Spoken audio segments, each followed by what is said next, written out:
Good boy, son. Good boy, son.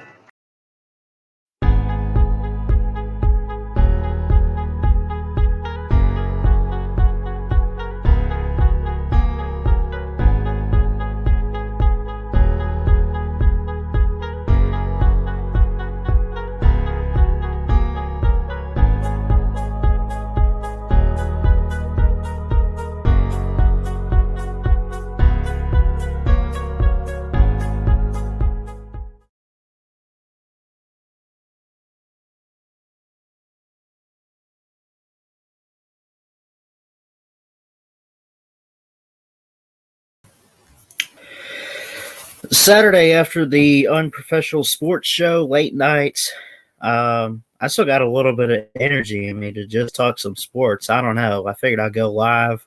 I thought about setting up an actual stream with topics, but I'm just like, yeah, no, let's just hang out. A little hangout stream podcast. Episode 26. I hope to do 1,000 of these.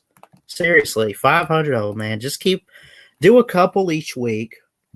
Although, of course, I'll be starting school soon in the fall. I got to put all this aside. Honestly, I mean, there's just, some bigger priorities or whatever. But for now, just try to do what I can with it. I don't really post as much. Although you might sit there and be like, I don't know, it seems like you put out videos every day. Yeah, kind of. I'll go ahead and put the StreamYard link. What's up, Wisconsin sports fan? How you doing? Good to see you in here. On the road to 500 subs now. Thanks again. 400 subs. We're at 406. And hitting 400, that took forever, honestly. But I'm thankful. And this stuff, it takes time. So...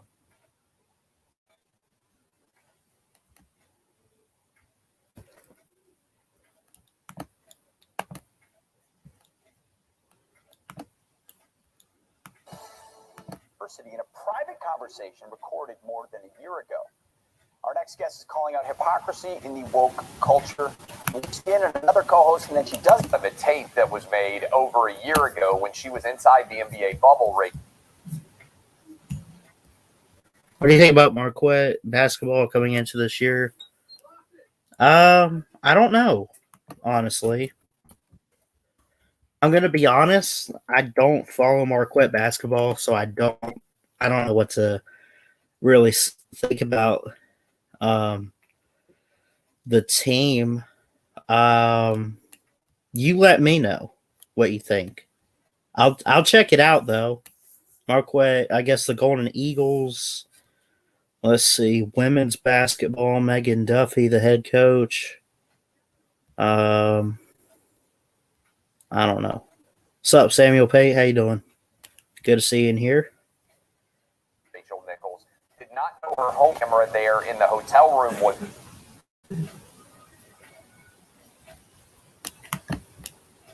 I don't think we have a champion for the NBA yet. We think, what do we just wrap up game 3 or 4? Let me double check something here. Tomorrow night, I think, is tomorrow's game 3, actually. So we just wrapped up game 2 on Thursday. Phoenix leads the series now 2-0 over the Bucks. This is insane what Chris Paul and company's doing. 118-108. Game 1 was 118-105, so a very similar score. The Bucks defense, I mean, it literally was kind of the same way. Only the Bucks got 3 extra points, which really isn't anything. But I still think it's huge. We got game 3 tomorrow night. Milwaukee. How this is? They're a favorite, only by 4. But I'll be honest. I think Milwaukee gets the win tomorrow night. I do. I think they play a little bit better defense. I think it's just going to get better. They got a 55% chance to win, according to the FBI. I'm sorry, the BPI. I'm so used to saying that for college football. On ESPN, the BPI predicts 45% chance for Phoenix, 55% chance for Milwaukee. Torrey Craig and Dario Saric, both forwards. Saric is out. Torrey Craig is day-to-day. Could he be back in the game? Milwaukee has no injured players on the injury report. They have pretty much a full healthy team. Giannis and company. So what's up, Neo? How you doing, buddy? Roll Tide. They got Giannis. They got Pat Connaughton, Drew Holiday. They got Brook Lopez. They got Middleton. They got the whole crew. So they'll have their full team. And I think, honestly, and this is no news to anybody, but if you follow the NBA, you know if the Bucks have all of that, the sky's the limit. I mean, they're talented. They need a win in this series at some point, and this will be just sad and embarrassing. Not if they lose, but I mean, they need a win. They got to make this a series. They're down 2-0 right now, which isn't. I mean, look, it's the first 2 games. I see you back there, Nate. I'll go ahead and add you, but it's the first 2 games. You need a win in Game 3. Then you need a tie at Game 4. Game 5 is only if necessary. But that'll be in a week. That'll be next Saturday night. Potentially, if the Bucks win the next 2 and tie it up at 2 apiece, they'll have Game 5.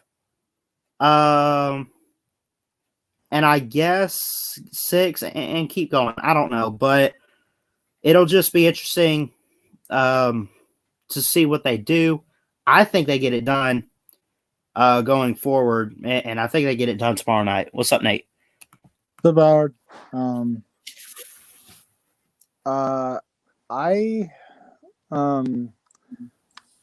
I just wanted to come in here and just talk some sports.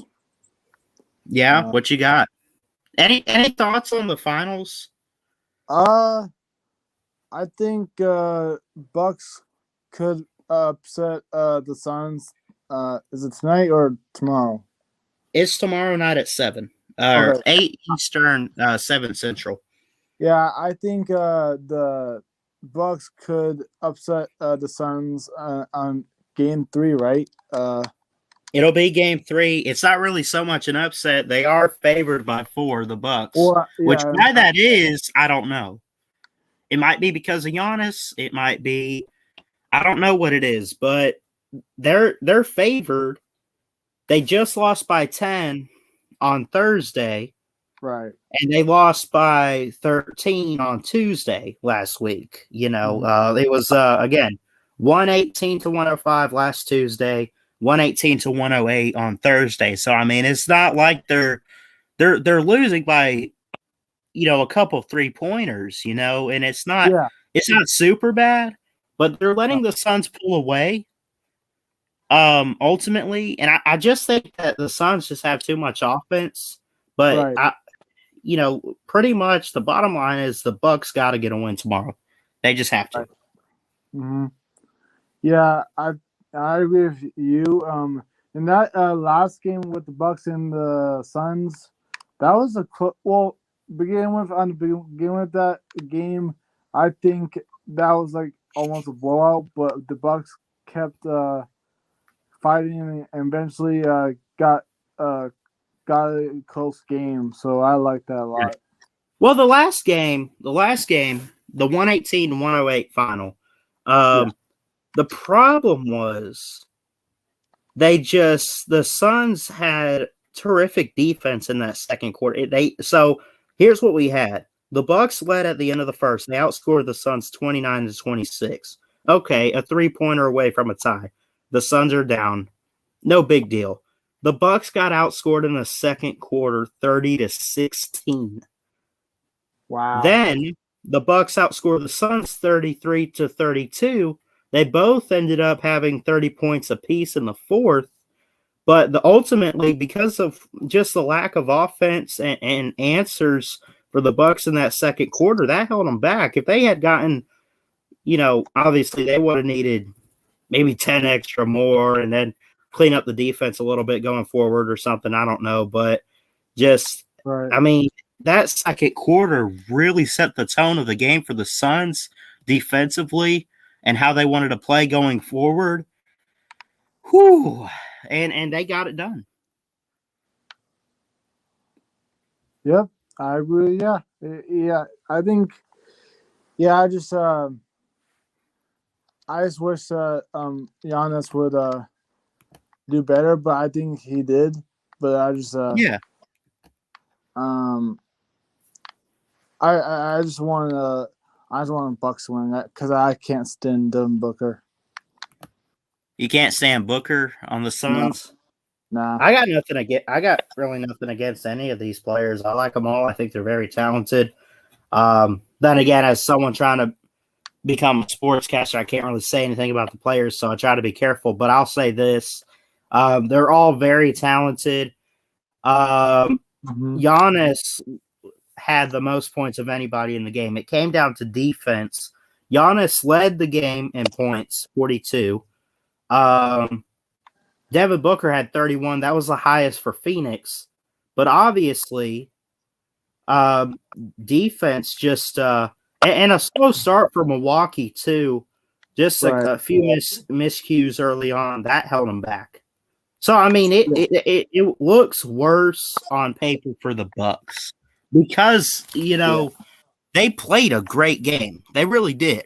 It just ultimately the Suns pulled away at the end of the game, I think. Yeah, I agree with you. Mm-hmm. Yeah. Hey, I was gonna say good job to you on the Unprofessional Sports Show. Thank you. And Chess, you too. And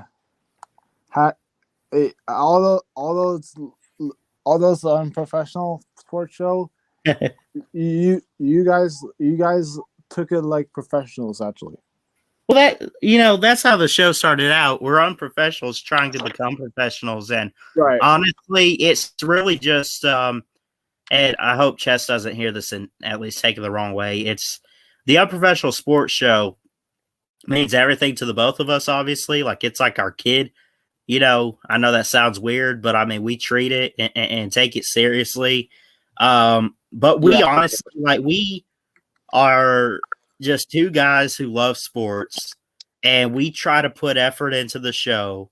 And truly, I mean, yeah, we'll joke we're unprofessional. We're not professional whatsoever. But honestly, man, how we handle it is pretty professional.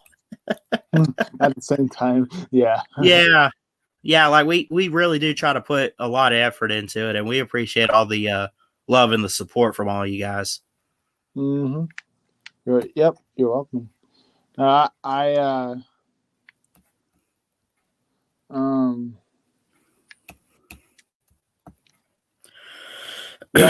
you doing tonight right now?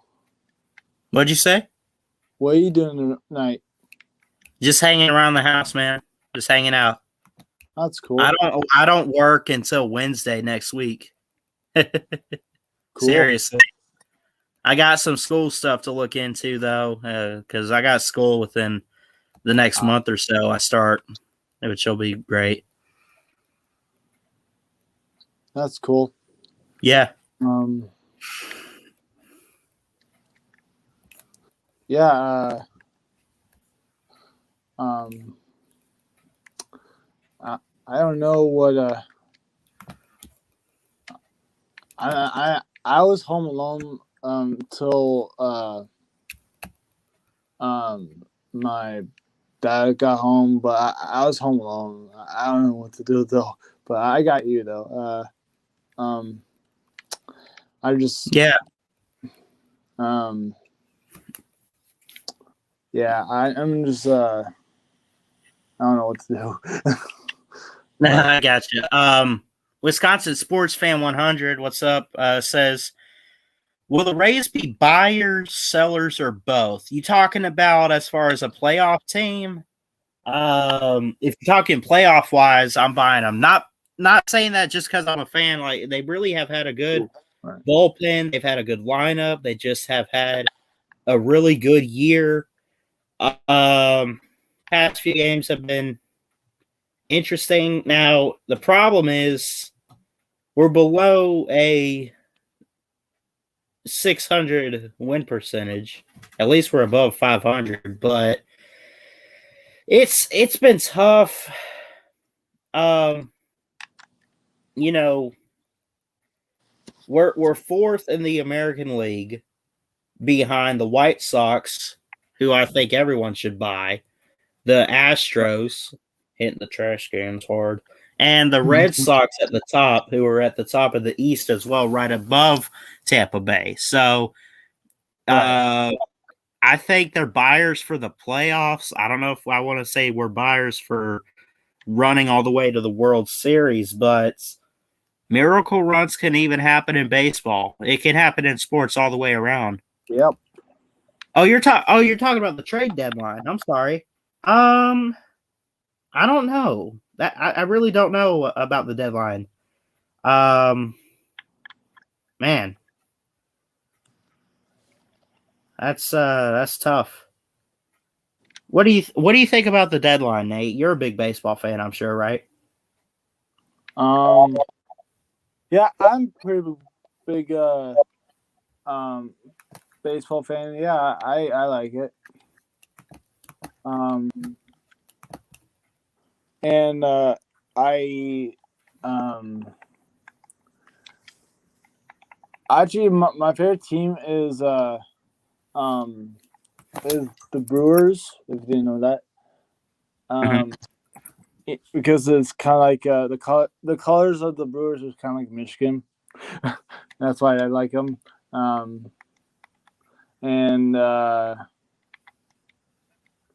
Yeah.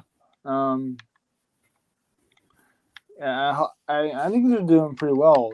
You think? Or yeah, and as far as the Rays for the deadline, we really need a starting pitcher. We need depth. I don't know. I don't think now. I'm glad. I'm at least glad Wisconsin sports fan cleared that up and said for the deadline, because now that changes everything. You want to talk about the rest of the season? Obviously, this deadline is huge. I don't think we're going to get anything really. And you never want to say we're getting a terrible player. You never want to throw a player under the bus unless they're truly bad. But trust me, there's going to be at least, we got 30 teams. Probably almost half of the teams in the league are going to do a lot better than the Rays this trade deadline. I mean, I would hope that when it's all said and done, you look at the trade deadline and you say, well, I'd give the Rays a top 10 spot. You know, they got this guy. They helped their pitching. They helped. I don't know. I mean, we need a starting pitcher. I've heard rumors Kyle Gibson from the Rangers could be really good. You know, but I don't know. Yeah, I just think yeah,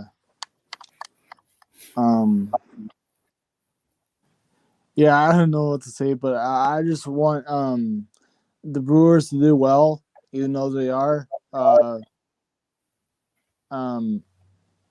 And I hope you're raised. I hope you're raised. I wish them for the best, but yeah. Are they doing okay this year, or not what you would expect from a team that made the World Series last year? I mean, now they are 2 wins behind the Red Sox in the East. They're second. They are above the Yankees. They're above Toronto, and of course the Orioles. The Orioles are just like, they got a 31 win percentage this year. They're bad. They're 28-60, but they're doing okay. They're on track to be a playoff team, I think. I just got to be consistent. They're on a win streak of 6. They're 6-4 in their last 10 games. I don't know. I mean, they're doing really good. They're picking it up. They had a slow start, kind of, and some tough games in June. But they got to worry about the Red Sox. They got to face the Red Sox. They got to beat the Red Sox, and hope that the Red Sox can lose a few games so that way you can pull away ultimately when it comes time for October, and maybe you pull away at the top of the division.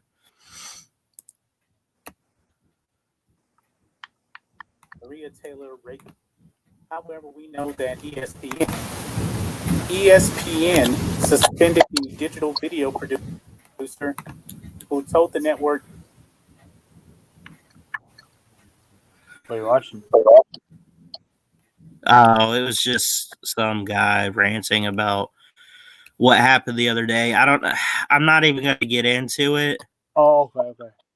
But whatever. It's sports related because, they replaced the NBA Finals announcer, right? Wow. Yeah. I'm not going to get too far. I don't care who's calling it. I just want good finals games. But who's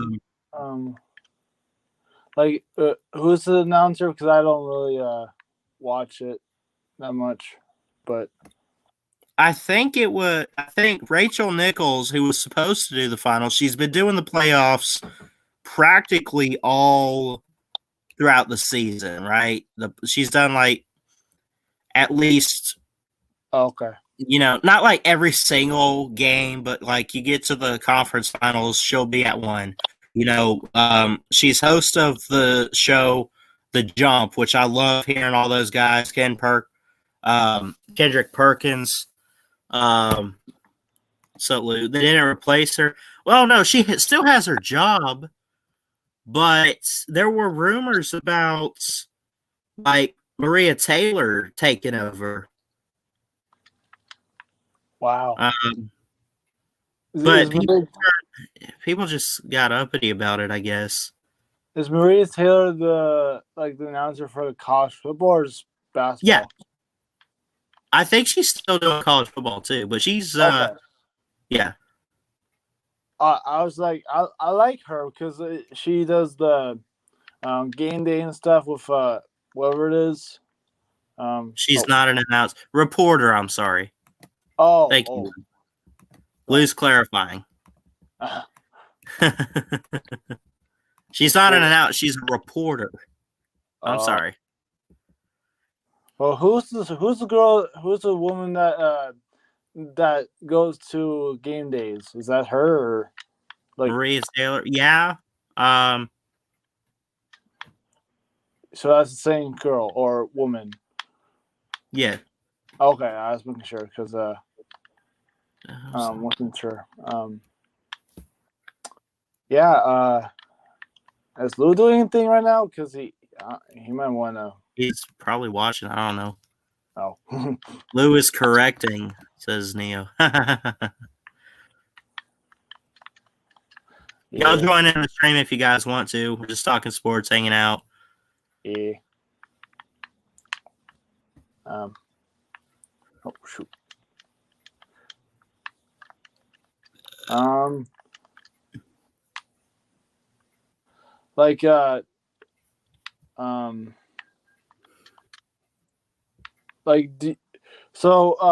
don't know if you even watch. I know you like all sports, but did you?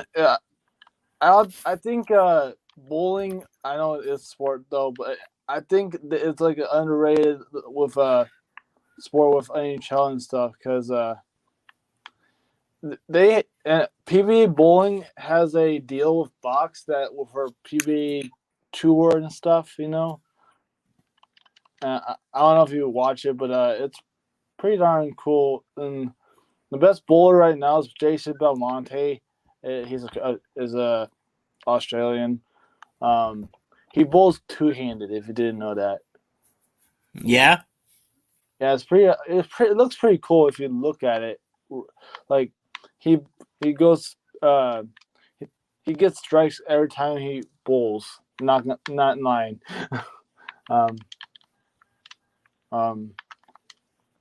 You should watch him sometime because it's pretty awesome how he bowls.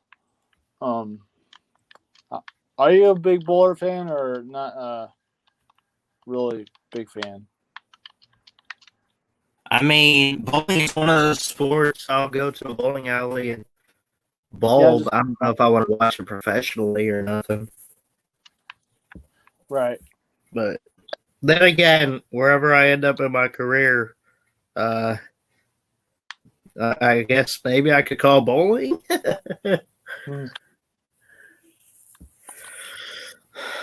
Yeah. Wisconsin fan says what happened is in 2020, Maria Taylor got to do the finals. Nichols said that Taylor got the job over her because she is pulled black. Rachel Nichols from covering the NBA Finals as a sideline reporter starting tonight after Taylor got the job over her because she is black. Says Nichols said it in a private phone conversation. I don't know what happened. I'm not going to doubt that, but I don't know. And quite honestly, I don't care who the reporters are. I don't care who's covering these finals. I want a good game is what I want. I just want to watch a good NBA Finals series. Yeah, me too. I don't care who's reporting. I'm going to be honest. Those two women do really great reporting. They're both great. And this whole deal about someone getting replaced because of this or that, it's just okay. I don't know what you guys want me to say about it. I don't know. Right.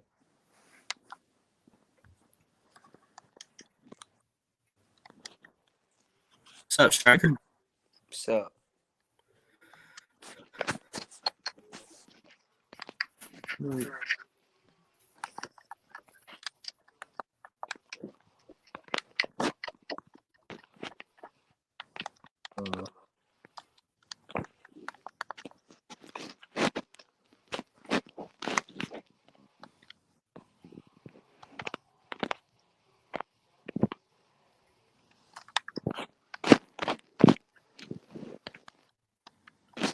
Here we go. The McGregor fight, I guess, is happening right now. Oh, it is? Wow. Yeah. Dang. Who's winning? Is it your birthday, Striker? huh? Is it your birthday? Yeah. Happy birthday, man. Thank you. Yes, sir. I just realized it said birthday boy, so. Yeah. Did you get cake? Oh yeah. We got What ice cream cake. Ice cream. Nice, man. Yeah. Got this cool Apple Watch. You better save some for Chest Hall or he'll get really pissed off. You know that's true. Yeah. Well, if enough for Tess Hall is the entire cake, but That's the last thing he needs. He's going to kill me for that. yeah. Yeah. Oh, I guess that McGregor fight's going on, right? Right now? Yeah. Is it on ESPN? Are they airing it? That's ESPN Plus. Yeah, gummit. I also did get this Georgia poker chip. Let me see. That is awesome. Where'd you get that? My sister got it from this neighborhood college shop. Bunch of teams. And then she also got me this what is it called? Georgia board type? Yeah. With all this Georgia stuff. That is awesome. Yeah. I also got the Phil Steele book for this year.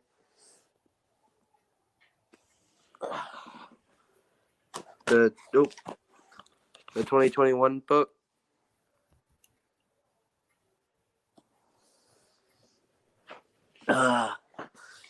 This is gonna come in handy. I also got this 2021 SEC schedule for all. It's got like mini helmet pictures on there for the teams, right? Yeah, mini helmet teams for the entire SEC schedule. Yeah. Wisconsin sports fan says reaction to the Acuna injury. I did see it earlier. When he got that hit off, and he was or the batter got the hit off. He was in right field, and he jumped up to catch a line drive after Jazz Chisholm in a fifth inning hit the line drive, and he hit the wall. Oh, yeah, and landed in such a way. I guess he tweaked his leg. It sucks. That now Atlanta won the game 5-4. They played the Marlins, but that sucks. I mean, I feel for him. So I hope Acuna can recover. He's a heck of a batter, and he's a good outfielder too. Definitely one of the best players that the Braves have. In my opinion, probably the best player they got on the roster right now. But yeah, that's really tough. yeah, tough to hear that.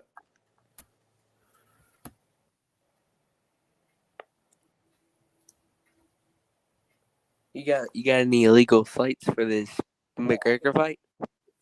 Hey, what? Illegal sites for this McGregor fight? Nah, man.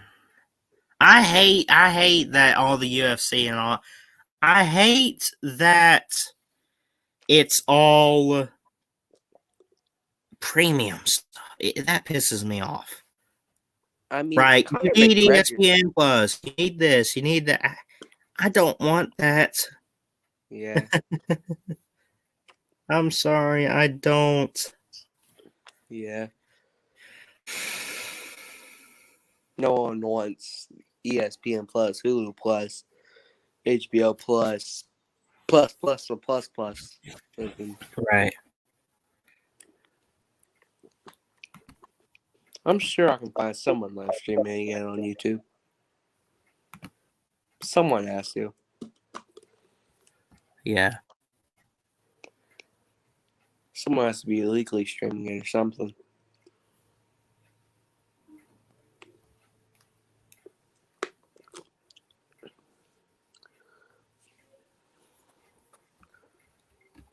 Now, did you watch that United spot I told you about? The what? That YouTube channel, the United spot? I did not. You need to watch it. I think you would like it.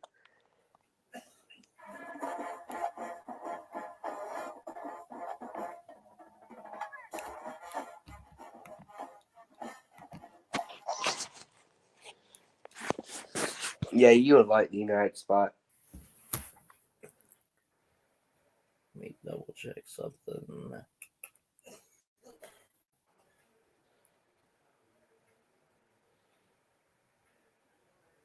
I believe the All-Star game is on Tuesday at 7:30 Eastern.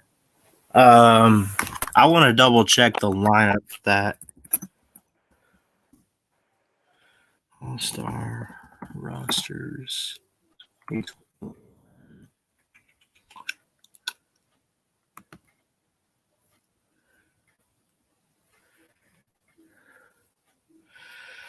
Here we go. Salvador Perez from the Royals is catcher. Elected starter for the AL team.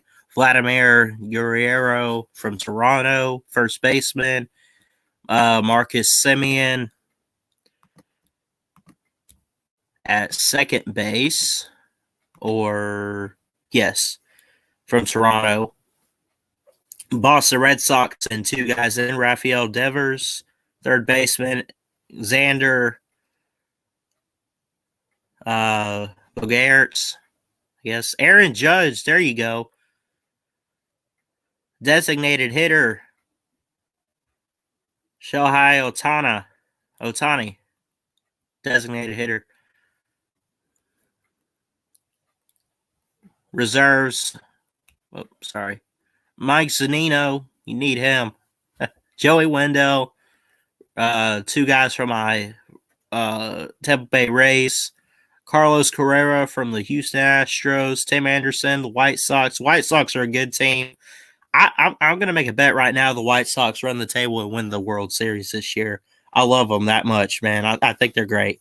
Jose Ramirez, Jared Walsh, Joey Gallo from the Rangers. Let me zoom in for you guys there. JD Martinez from the Boston Red Sox, designated hitter. I won't go through all these names, but some key names. Garrett Cole, right-handed pitcher, starting. Lance Lynn, Shane Bieber from the Indians, and so on. Buster Posey from the Giants. Catcher Freddie Freeman's in there. Tatis, you expected that. Outfielder Ronald Acuna. Hopefully he's healthy by then because he's elected to start. And we just talked about he was carted off. He had that leg injury earlier, going up to catch a line drive or a pop fly or whatever. Hopefully he could get healed up. Cincinnati Reds has Jesse Winker and Nick Castellanos. Some reserves. And again, Mookie Betts is right there in outfield. So let's say Acuna can't play. Mookie Betts steps up, or Juan Soto. Chris Bryant's a third baseman. Ozzie Albies. All of these guys, some of the best young up-and-coming players in the league. I don't want to say any of these guys are future Hall of Famers. I mean, one or two maybe, but some starting pitchers. Corbin Burns. Yu Darvish. Jermaine Marquez, to name a few. Who do you guys think? You think the American League or the National League gets it done? I'd probably take National. I don't know. But it'll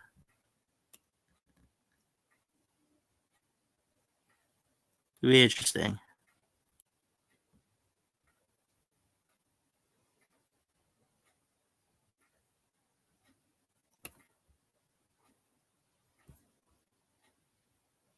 Betts opted out of the All-Star game. Oh, I didn't even know that. Sippy, what's up, brother? My man. I put the StreamYard link if y'all want to join. What's up, Lake Taylor? I haven't seen you in a while. Hope you're doing well. I'll see Team USA lost to Nigeria. I did not see that. USA all the way, though, for sure.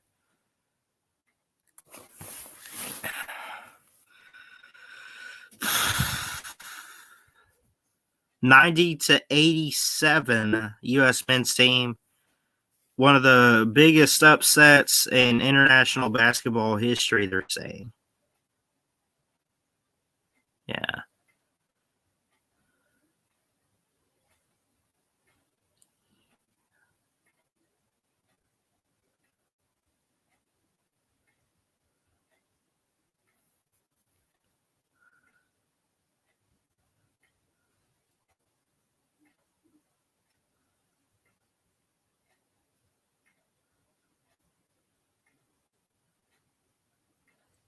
Tom Brady taking home the best male athlete in the ESPYs.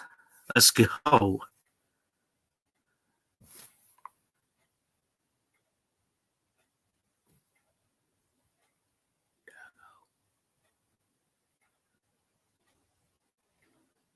Y'all want to join in, feel free to. I put the StreamYard link. I think I saw Jeff in here earlier. I see Sippy. Let's get some guys on, man. Let's talk some sports tonight. I love you guys, and Always enjoy talking with y'all. Come on.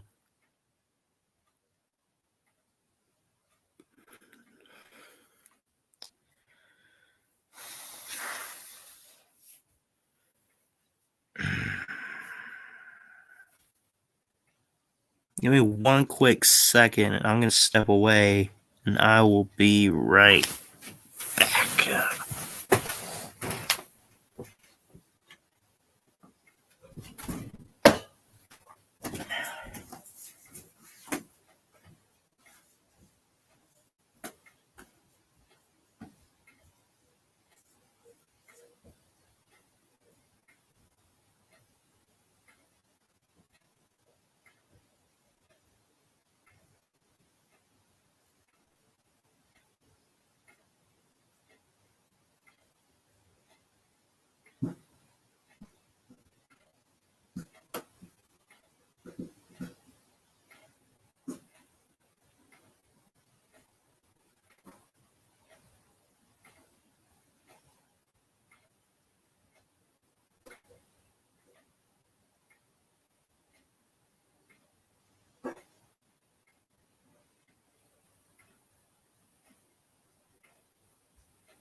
Back.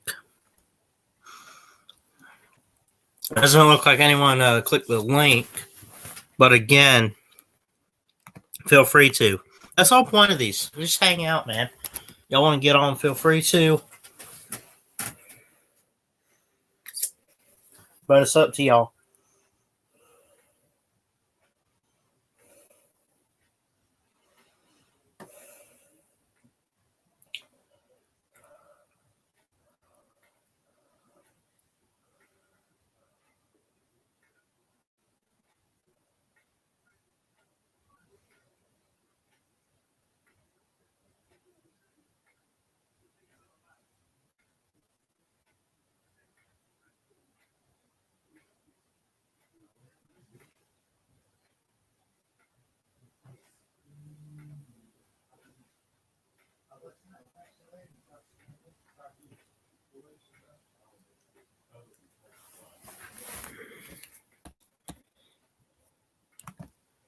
Wisconsin sports fan says go NL.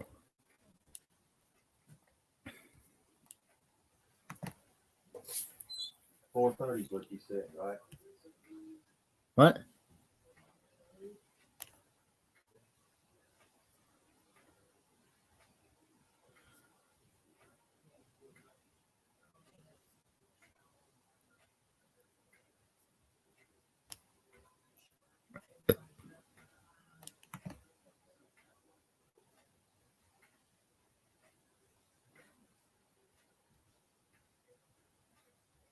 I don't work until Wednesday, so I got some time to kill these next few days. Probably split some more wood or something. I don't know.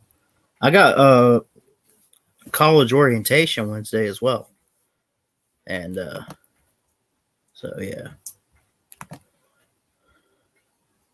Not sure who's watching, but again, feel free to join the stream. That's what the best part about this BSM podcast is. Anyway, I really covered everything I wanted to. I mean, you got the All-Star game coming up, recruiting. You got, I mean,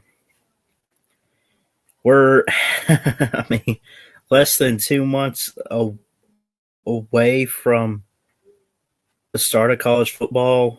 Georgia and Clemson, Bama, Miami, Arkansas, Texas. We covered Arkansas on the show tonight.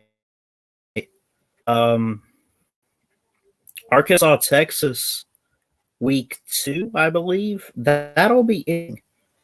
You know, definitely show us what Arkansas will look like, but it'll give us a look at what Steve Sarkisian wants to do with the Texas program. So,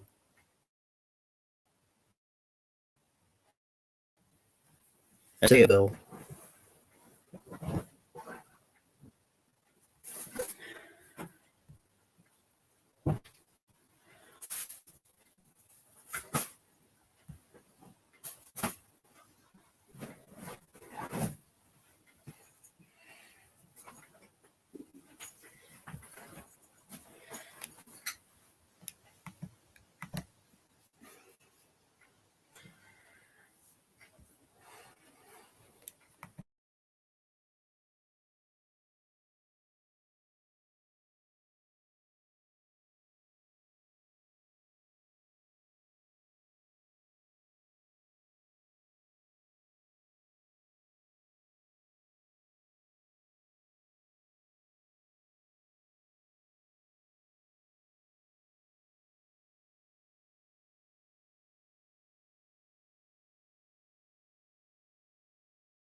Let's see.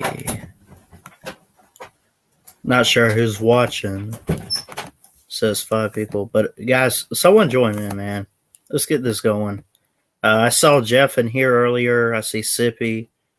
But again, it's up to you guys. I honestly, I mean, we covered college football tonight.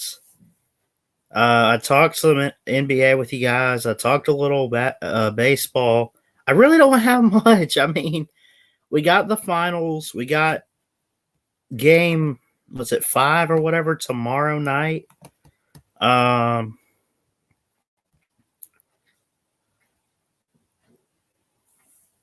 You got the main card right now with Poirier and McGregor. Third time these guys have met. UFC 264.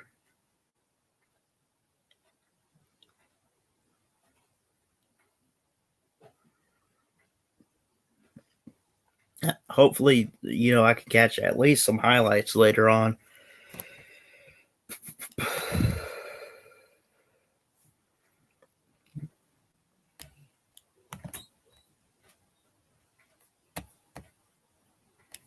Let me see. Olympics 2021. The Olympics actually are starting 2 weeks from yesterday. That's good. That kind of snuck up on me. I didn't realize it was, I know it was soon, but July 23rd to August 8th.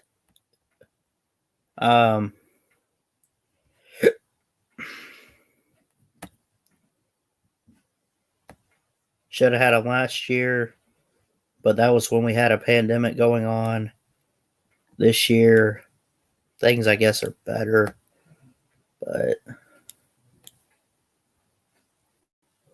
so they're going for it.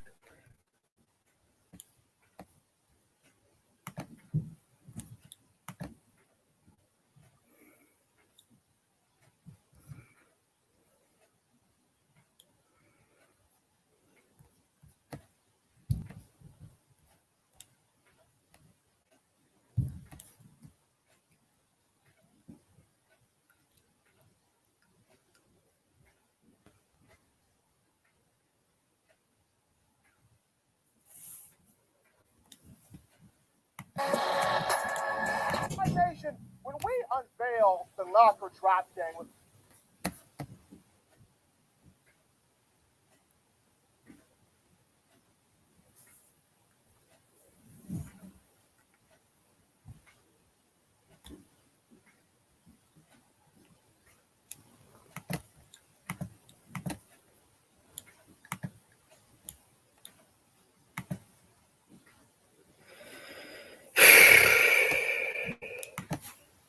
Let me see something.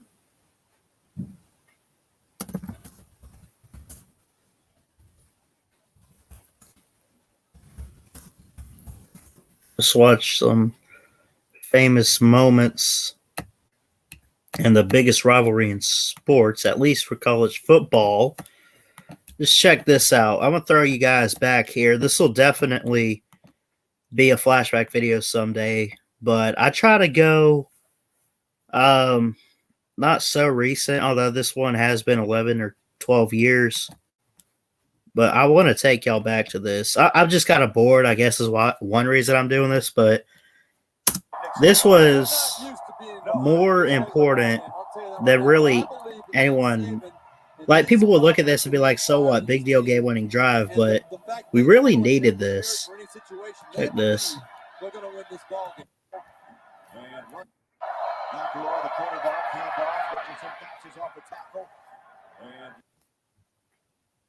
They really never stopped the clock except for maybe an incompletion or so. They kept it going.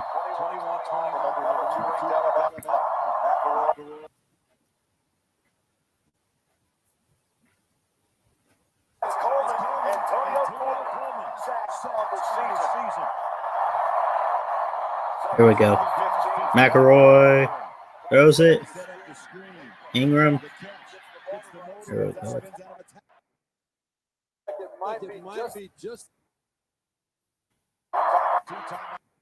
Let's skip even further. I'm not going to show all of it. But kind of, I mean, they had this going for like 5 minutes almost. They just kept it going. They ran the ball well. You know, I mean, this was a drive. Look at this. Richardson.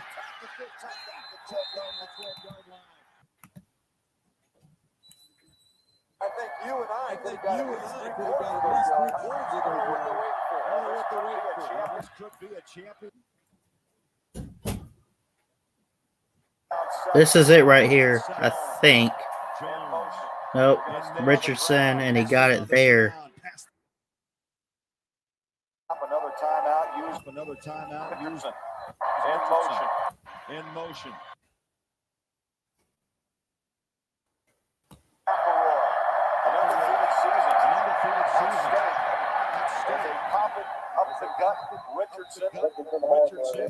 Here we go.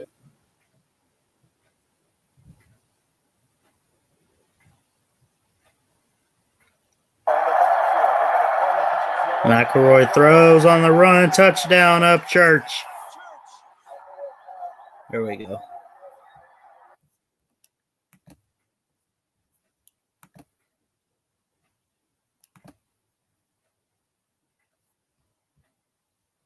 I love watching old Iron Bowl throwbacks.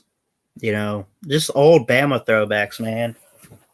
Not just because I'm a fan and all, but I mean, it's just, and it takes you back. All those good times, you know, the 09 season and 2011. I'm just going to be straight honest with you. And I've said this, but as much as I love seeing us have today, us as in Bama, really college football in general, I do believe we're in an offensive era. As great as that is to see 60-yard touchdown passes, 50-point blowout games, as great as that is, there's a part of me that just, I love defense more. I just do. I love seeing sacks, 4th and goal stops, goal line stands, just straight up. I mean, you look at blocked field goals are always interesting to see. Go back to Mount Cody in 09. Oh my gosh, did he ruin? Who was it? Cody Parker or whatever, the Tennessee kicker. I love that. You know, I have nothing against what we are right now in college football. Oh, you got to throw the ball.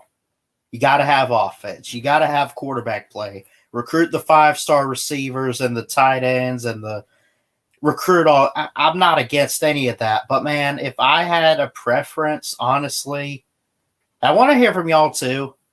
I I prefer more of a defensive driven type of game. I don't know why that is. You know, a shootout is always great. You know, like you get into like what Joe Burrow did to Alabama a couple years ago. You get to like what take that 2018 Rose Bowl with Georgia and Oklahoma. I love those high scoring, down to the wire thriller games. You know, and of course I love football in general, sports and competition in general. But there's something about defense that just fascinates. I don't know what it is. Is it the hard hits by the defensive ends? Seeing big, rare interception type plays, fourth down stops that, like, okay, imagine this. Pick two teams, whoever you want. Let's say you have like a, 24-20 score. You need a touchdown. Let's say there's like 20 seconds on the clock. You're down at the, not even the 1.5 yard line, fourth and goal, right? You don't want to risk a throw. You've been picked off a few times. You're the quarterback. You get this big running back in there. He doesn't fail. Or you're going to try to even, let's say he's going to sneak it in. You're at that quarter yard line, half yard line. You're right there at the goal. And then you sneak it. And then controversy happens, right? They're saying you didn't make it.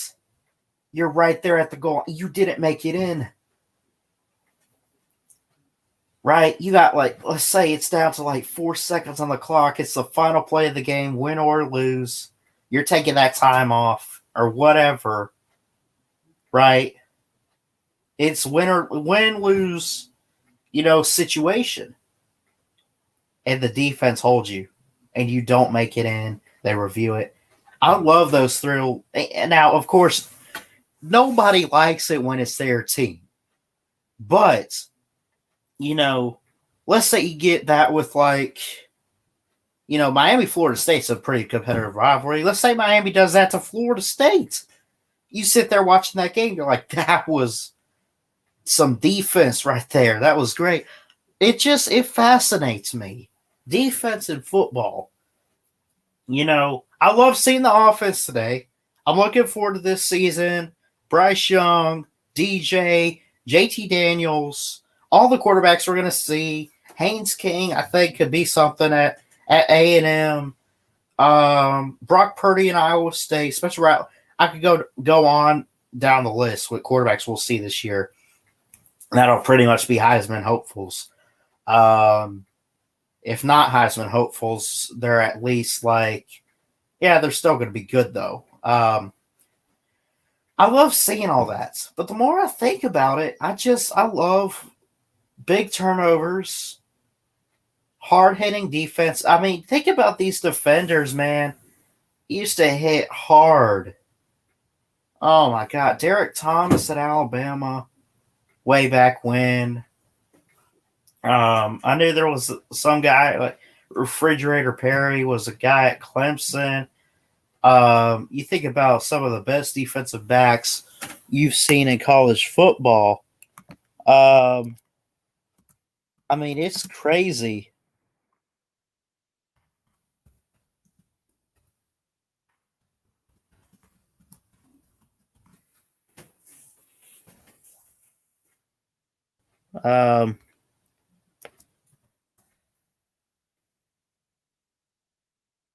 Ndamukong Suh, when he played, was great. Charles Woods, I mean, you can keep going down and down the list. Dick Butkus was linebacker. Remember, he played for the Bears. Recovered 27 fumbles.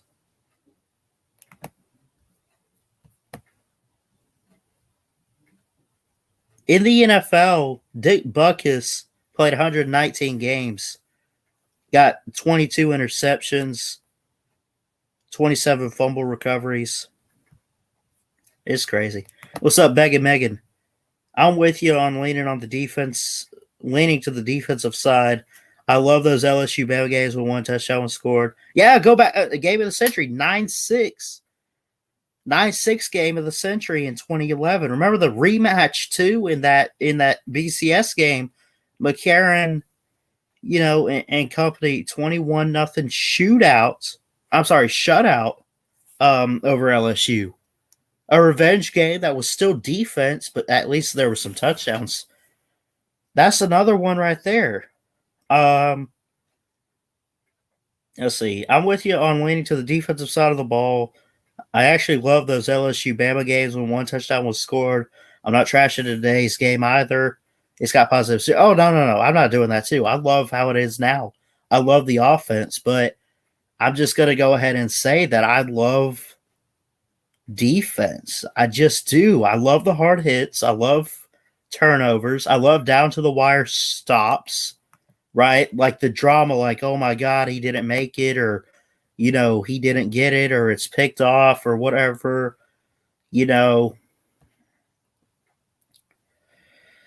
Man.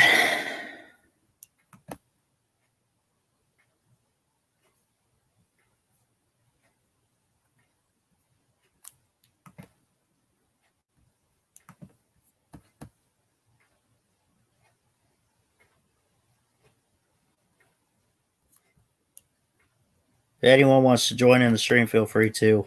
Again, I know I keep saying it, but I do love talking with you guys. I see 6 are watching. But, I mean, if y'all want to just hang out in the comments too, that's fine. But it's up to you guys. I prefer getting y'all on. But, yeah, I feel like we're in a new offensive era. You saw it last year with Alabama. You saw it 2 years ago with LSU. You're just seeing that now.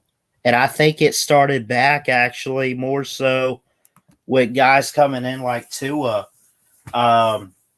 He comes in, and what was the reason that Alabama won that second and 26 game? Be honest. Be honest with yourselves. Did Georgia's defense give up? Or did Alabama find a way to throw the football? They found a way to throw the football. They got back in the game. They couldn't throw it with Jalen at the time, which I love Jalen Hurts so much. Probably the best comeback story, for an athlete that I've seen in a while. But anyways, you get to Tua. He goes out there. You're down 13-0. And, it's not so much that they came back on. I mean, they were moving the ball, which they couldn't do. In the first half, if you go back and look at the stats, Jalen Hurts was 3 of 8 for 21 yards. 3 of 8 for 21 yards. No touchdown. Didn't even kick any field goals.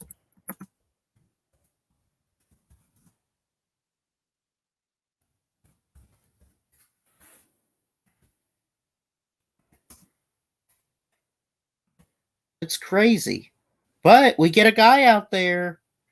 What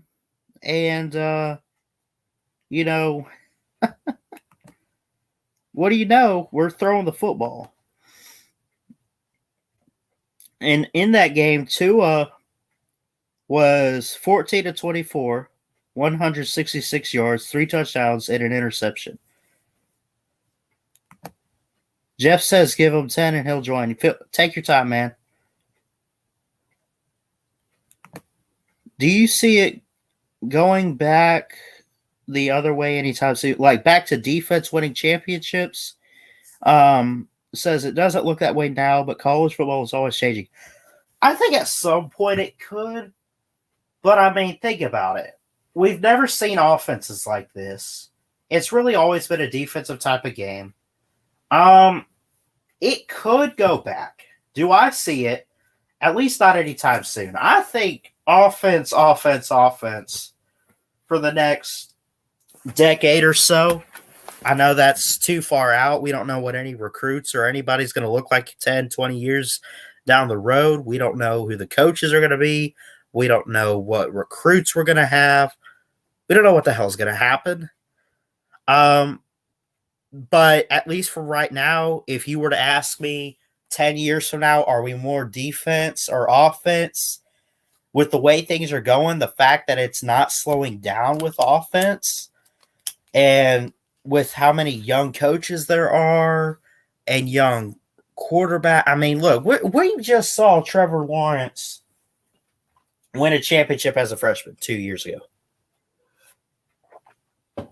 We saw him win as a freshman 2 years ago.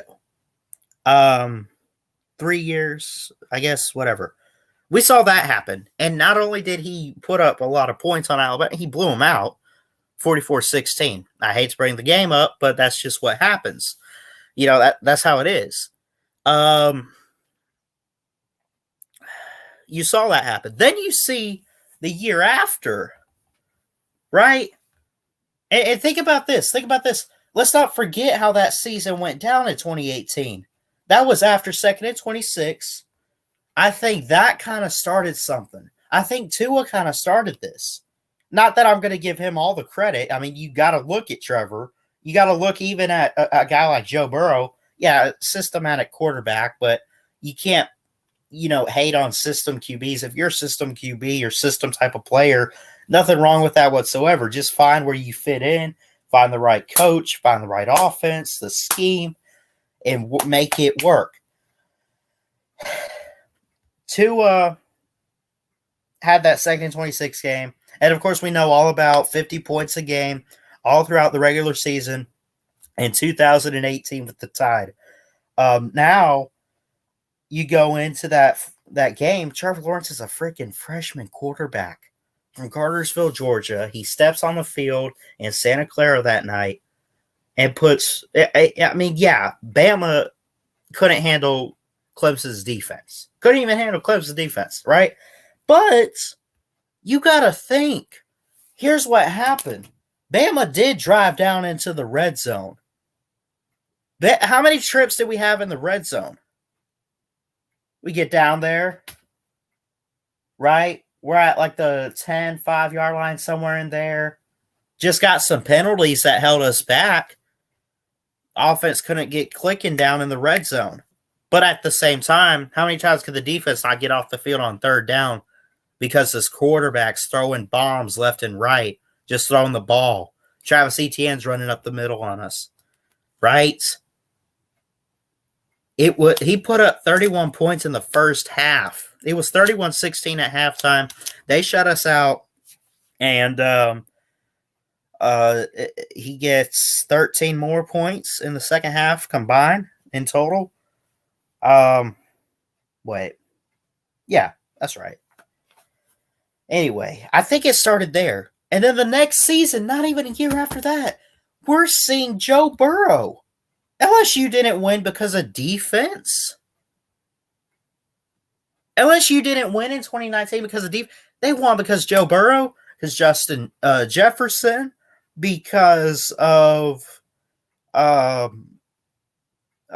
who else did they have? Terrence Marshall, Justin Jefferson, Thaddeus Moss. I mean, they had a lot of great guys. Clyde Edwards-Helaire, that dude can spin, by the way.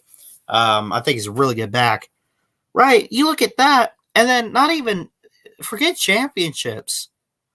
Look at Justin Fields.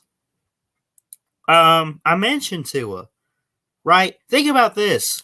10 years ago, and even today, we're still going after defensive recruits.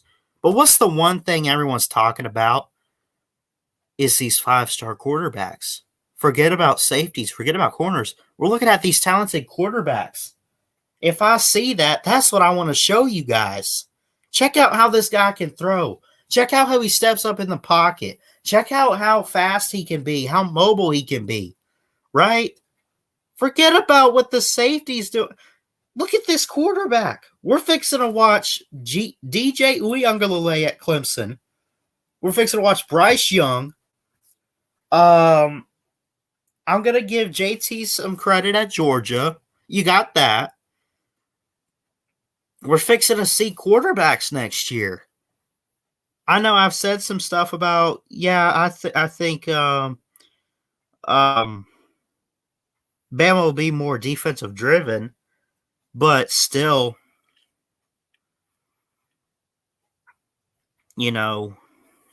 You got Bryce Young there. Keep your eye on Ajay Hall. Yo, what's up, Drew? How you doing, brother? Says we back. Yes, sir.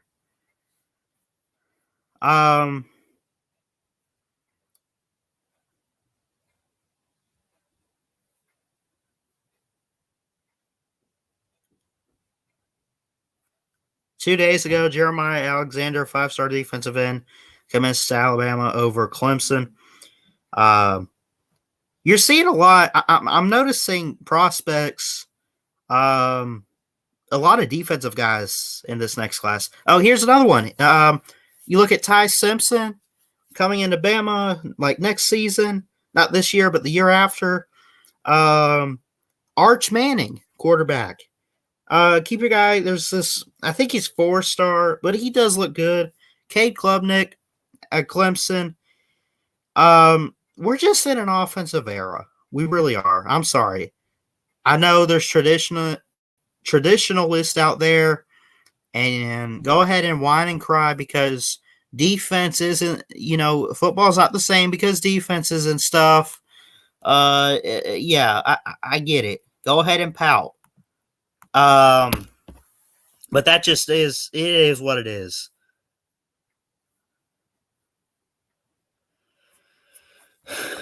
Says we back. Prediction for the finals tomorrow. The Bucks really need a win. They're favored by 4 points. I talked about this earlier.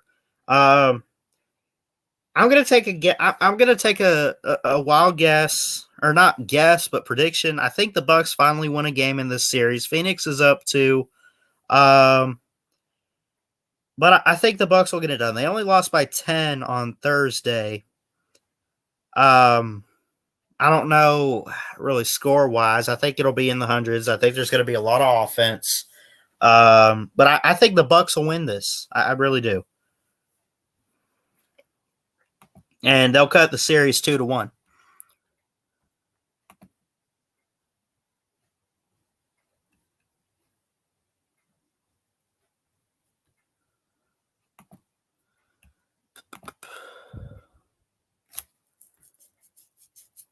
Don't forget, guys, you can check out the website.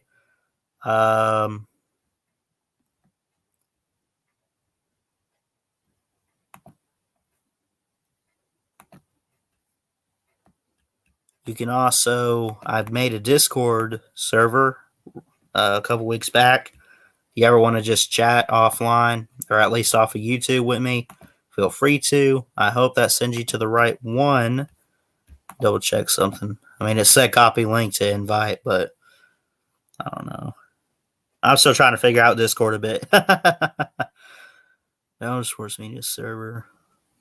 Yeah, and you click that, click accept invite, and it'll open Discord for you, and you can chat. So we chat offline or whatever. Drew says, I think the Bucks will take one. Giannis not being 100% is hurting the big time. Yeah, and it's not like the Bucks don't have players outside of Giannis, but let's be honest, dude. He's the best they have. He's the best they got. And they call him the Greek Freak. They don't call him that for nothing. He's literally, I mean, you got Middleton, but it's not as, it's not as big of a deal as Giannis is to the Bucks. What's up, Bet? Oh, gross. The Bet's in here. He says, ill Ballard. I say, gross, the Bet. I don't know. What's up, man?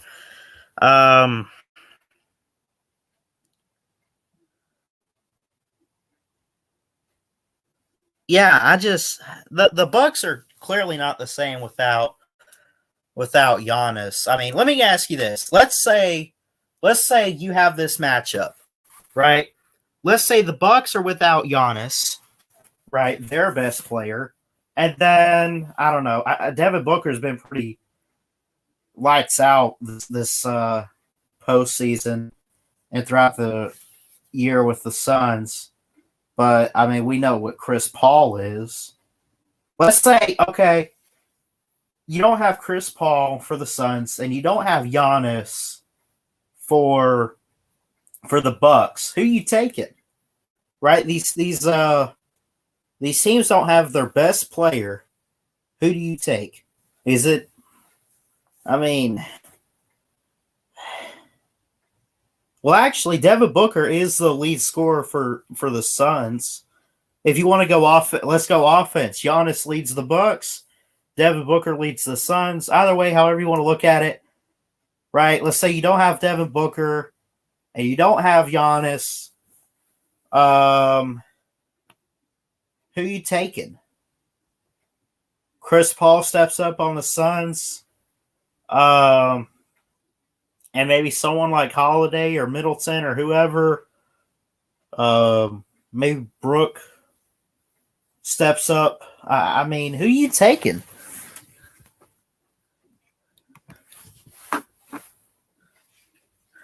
Probably take Phoenix, CP3's leadership. That's true. He has been a great leader and motivator for this team, and it has driven them to where they are today. I mean, I would take that. You know, I mean, you could lose Booker or whoever, you know, your lead scorer, whatever, and Chris Paul's like, you know what, we got this.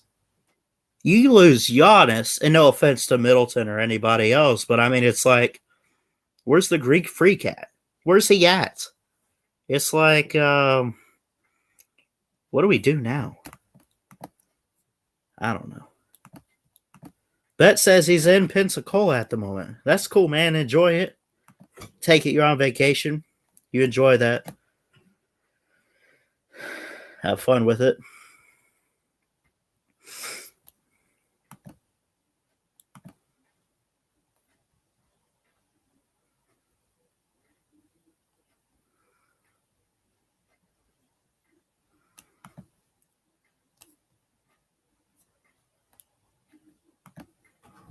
Ray Finkel's house. Why am I not? I don't know. I'll mod you, though. Just don't abuse the power. I'll be done with it.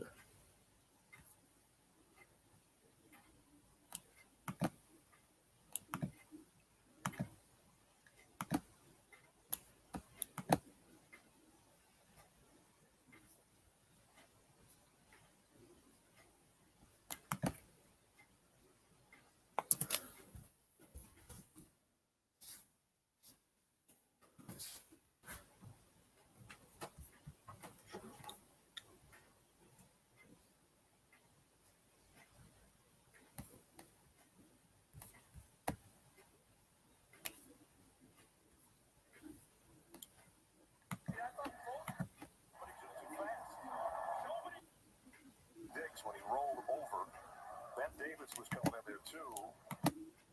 Touchdown passes for two. Tagovailoa was out with the injury.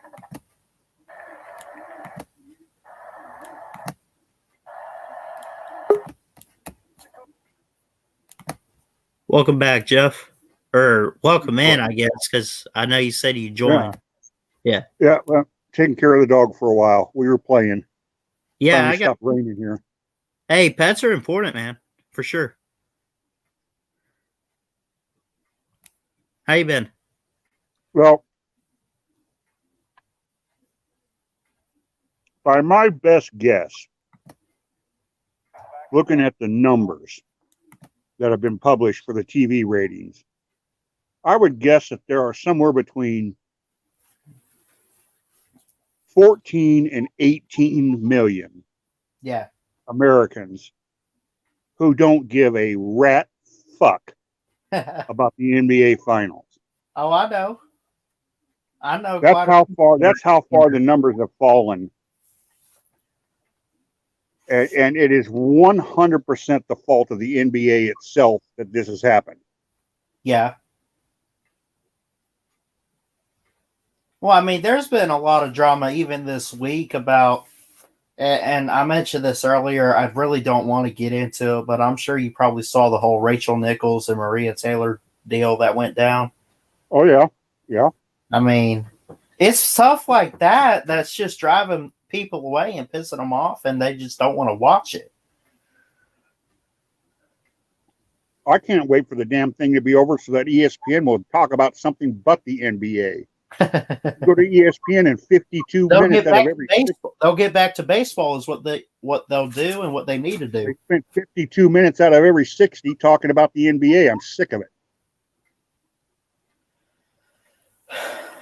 I love the NBA, but I don't love the drama that comes with it. You get what I'm saying? Like, I'll watch the game, but as far as now, as someone trying to be a future sportscaster, you just have to cover this stuff. You got to deal with it. And so I try to do that. I don't throw it aside, but there is a part of me, like, even with, like, I mentioned, that whole Rachel Nichols thing, and then even go back a month ago or so. I mean, LeBron, and I mean, there's some drama that comes with it that's just kind of stupid. People complaining on social media because you have a different reporter for the finals. Well, someone asked me earlier, and I just came out. I said, look, I don't care who's reporting the finals, who's interviewing the player. I don't care who it is. And I even said, I love Maria Taylor. I like Rachel Nichols. They both do a great job at ESPN. I don't care who the sideline reporter is. I just want to see a good basketball game, regardless of who's reporting or calling it. Right. That's my thoughts on that. Here's I think that the issue with the NBA, Barkley, of all people, may have been right about 5 years ago. What'd he say? That it's not so much the players and the new generation attitude. Right. It's the long shorts. it's the tats. Yeah. And you can be uncomfortable as you want to be about this, Whitey. Yeah.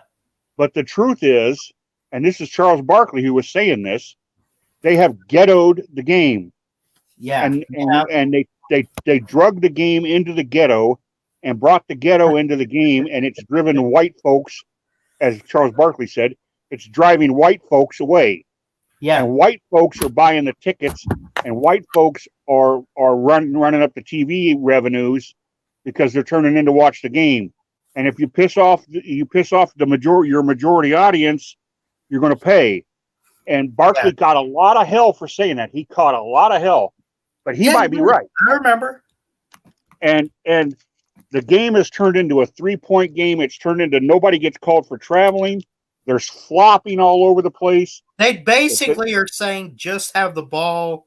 Look, if you're a player, just go out on the court and do whatever the heck you want to. We're not going to call you. Basically, I mean, is what the NBA's turned into. And there's no traveling, and it's all 3-pointers. Right. And 3-pointers are clear it's out. Not the old game. The game of basketball is different now than it was 30 years ago. Yeah. And you can say, well, the game changes. Okay, but people who remember the game 30 years ago are still the majority of the American population. So they're still the majority audience. Right. I got you.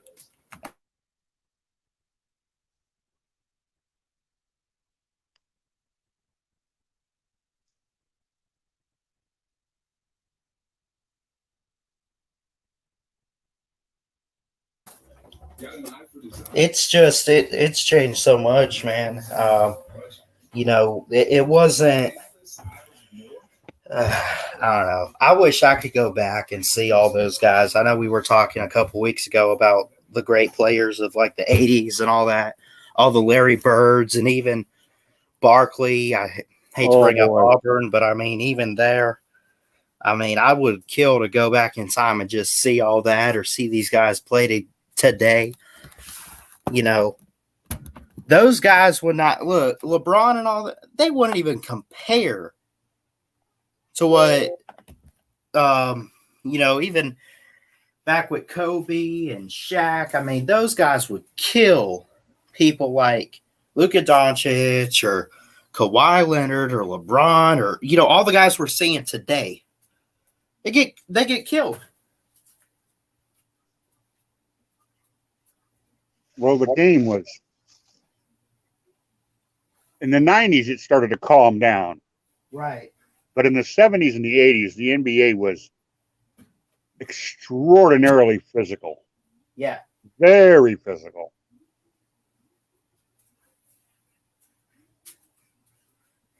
I know.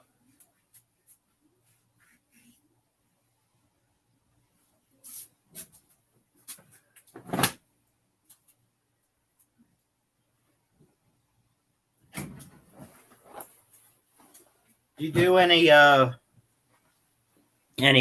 games this weekend? Me? Yeah. Well, we got rained out tonight, so I've got a doubleheader tomorrow. First pitch 12:08. Oh wow, that sucks. Yes, it does. Yes, it does. I mean, I guess 2 games for you though. That'll. I'm sure it's tiring, but I'm sure it's also very interesting sometimes, right? Well, and I won't stay through all of the second game. I'll leave in the third or fourth. Right. Of the second game, probably. But I got you. They don't play 9. They play 7. When they do a doubleheader, they play 7. Yeah. Hold on 1 second.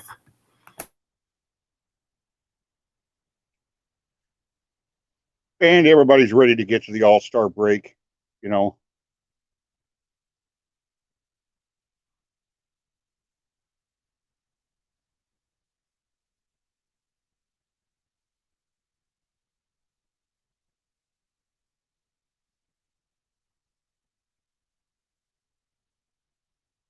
I knew we were going to get rained out tonight, but I went to the park anyway because you never know.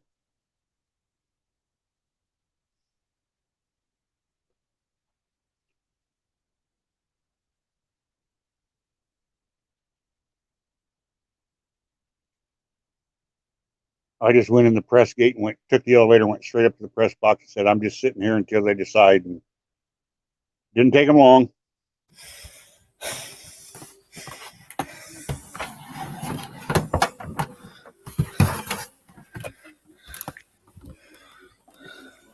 Some of the guys are going to stay up there and play cards, and I said, "No, I'm just going to take off."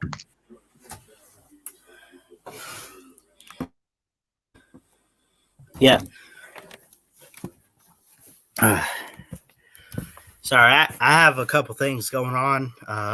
Just give me 1 second.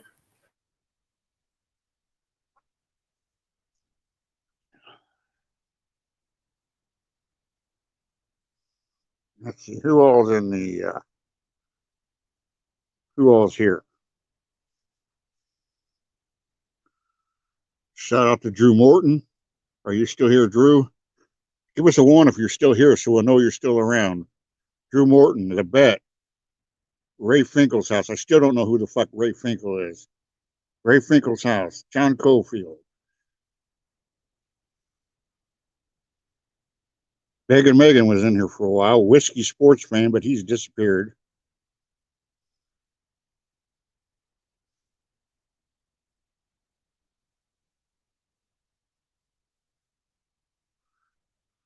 Drew Morton's with us. Listen, if you're getting tired of hearing my stupid voice and Ballard's, you don't have to cam up. Hit that StreamYard link. You come in here and join us. Don't worry about what you got to say. Don't think you got to come in here and say something earth-shattering. You heard the stupid pronunciations I made. Come in here and spout off. Yeah. You think I'm full of shit? I don't know what I'm talking about. I'm a grumpy old man. Come in here and tell me, hey, Webster, you're just an old fart. Yeah. No, I'm just saying, I got you. We're all good here. Yeah. I see someone in there from church, so I mean. Oh, somebody from your church? Yeah, that Drew guy in there. Oh, okay. I've shouted my channel out a bit lately. John Cofield. I don't know who that is, but welcome. Yeah. I got a college orientation this upcoming Wednesday. There you go. Yeah, man. And I'd love to see what opportunity. I mean, I got to get started outside of YouTube on my sports career because, I mean, they don't have a communications at the school I'm going to. The plan is to take basic classes there, go to Alabama, and finish with a communications degree there. But they do have athletics at Wallace State, which is where I'm going. You know, and I know that colleges for students, I mean, surely there's someone I can talk to like not run things, obviously, but you know, maybe there's something I could do for sports coverage, if you get what I'm saying. What you do is you go to the athletic department, you talk to whoever's in there and responsible for media relations, and you go from there. Yep. You have them hook you up with the whoever it is, if they've got a student newspaper, if they got student radio, or whatever it is, get hooked up. Try to get hooked up with some of the area high schools. Tell the area high school. Find the area newspaper. Say, hey, if I went and covered your high school game on Friday night and wrote up a little story, do you think you would publish it? Yeah. Throw yourself out there. And you got to start small. Yes, sir. Always. And nothing wrong with getting your gen ed classes your first 2 years out of the way. Because you don't want to pay Alabama money to take gen ed classes. Yeah. You do that at a cheaper school, at a junior college. If you're going to have to take English 101, English 201, college algebra, you're going to have to take 8 to 12 lab hours, stuff like that. Don't pay $800 a credit hour to do it when you can do it for $400 a credit hour. You know what I mean? Right. Get it done, get it out of the way, so when you get to Tuscaloosa, you can focus. Absolutely. Yeah, no, at this point, you know, for someone like me that needs a degree and I'm going to a school that really doesn't have it, and like I said, I need to get to a bigger school. I need to focus one day, one step at a time, focus on getting through this. Not like getting through it. I got to obviously do my best, but, you know, I guess just take the basic core classes, get to Alabama, and see what I could do there, you know. And it helps if you're a jack of all trades, because you know what I do for a living? I take photographs. Uh-huh. Okay? But what did I do at Alabama? Did I take photographs at Alabama? No. What did I do at Alabama? I DJ'd on V91, spinning new wave music at night. Yeah. And I covered the sports teams and wrote for the Crimson White for the student newspaper. So I got all sorts of experience. Yeah. See, I didn't know that about you. It wasn't until my last semester, my last 4 months on campus, that I started doing photography, but I did enough of it that it interested the AP, and that's what got me hired by the Associated Press.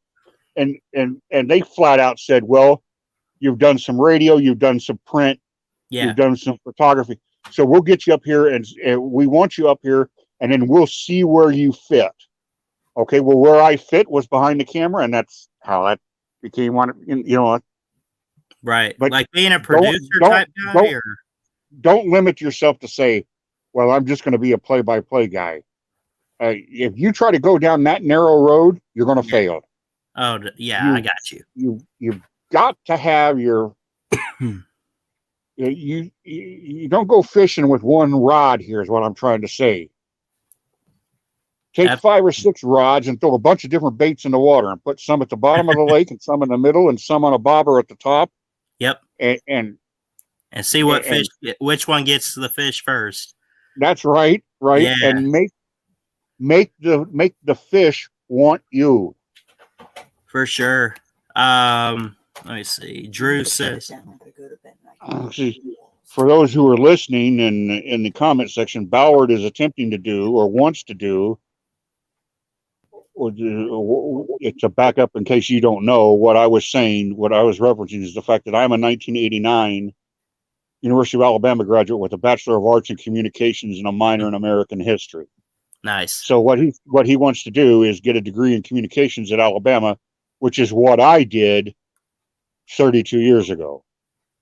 Yeah, that's really cool. Drew says, I know a guy that is over Coleman High's broadcast team. I'm sure he'd love to get you to cover some high school. There we go. And for those that don't, I'm not giving an exact location. I live on the lake, but yeah, in the county, of Coleman. Right. I still do high school work. Yeah. I still do high school work. You look at my YouTube page. I mean, a lot of the videos are a couple years old, but some of them are I high didn't school even know you stuff. had some videos up, Jeff. Hold on. I want to check them out.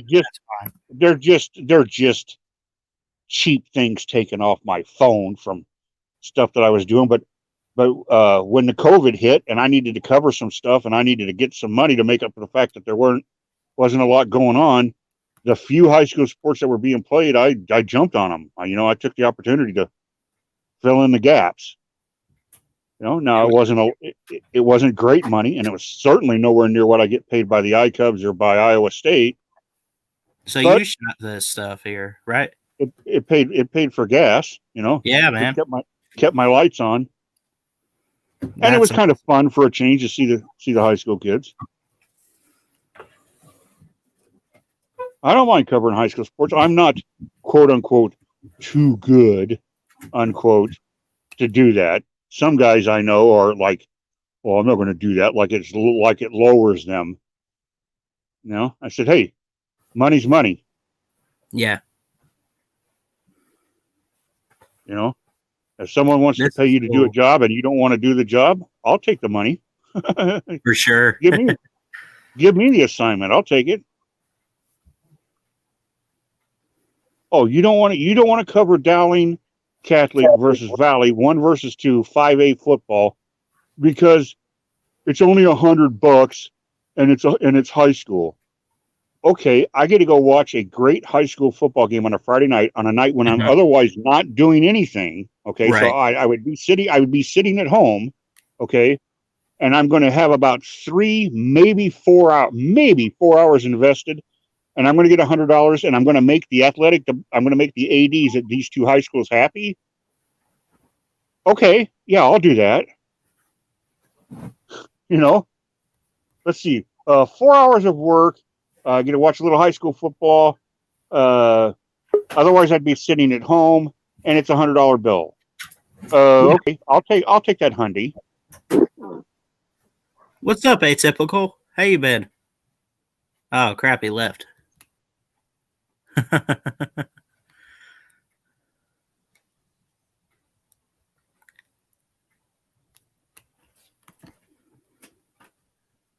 can't see the comments. I don't know who or how many are in here. We got John Cofield, Drew Morton, Ray Finkel, Bet. Where the hell is everybody tonight? I don't know. Chess is probably sleeping. After the show, he said he was pretty much tired. He was going to relax. So, well, Chess isn't live right now, is he? No one's live. I don't think. I mean, we don't. There's not Carter Law Type D4. Nobody that we know in our community is live, and thus drawing off people. Trucker Tim's live looking at baseball cards. And then, at least in my subscriptions, ESPN's live. But no one's really watching all that. I'm going to say hey to Tim.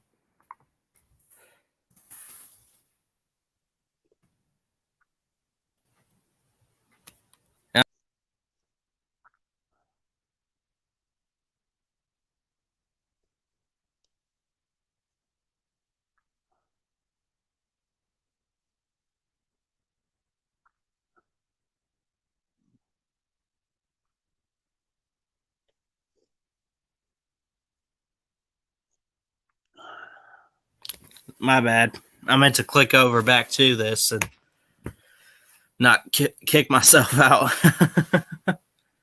But yeah, not really anybody's live right now. So Everybody's either bored or they're asleep because there's not a damn thing on television. right.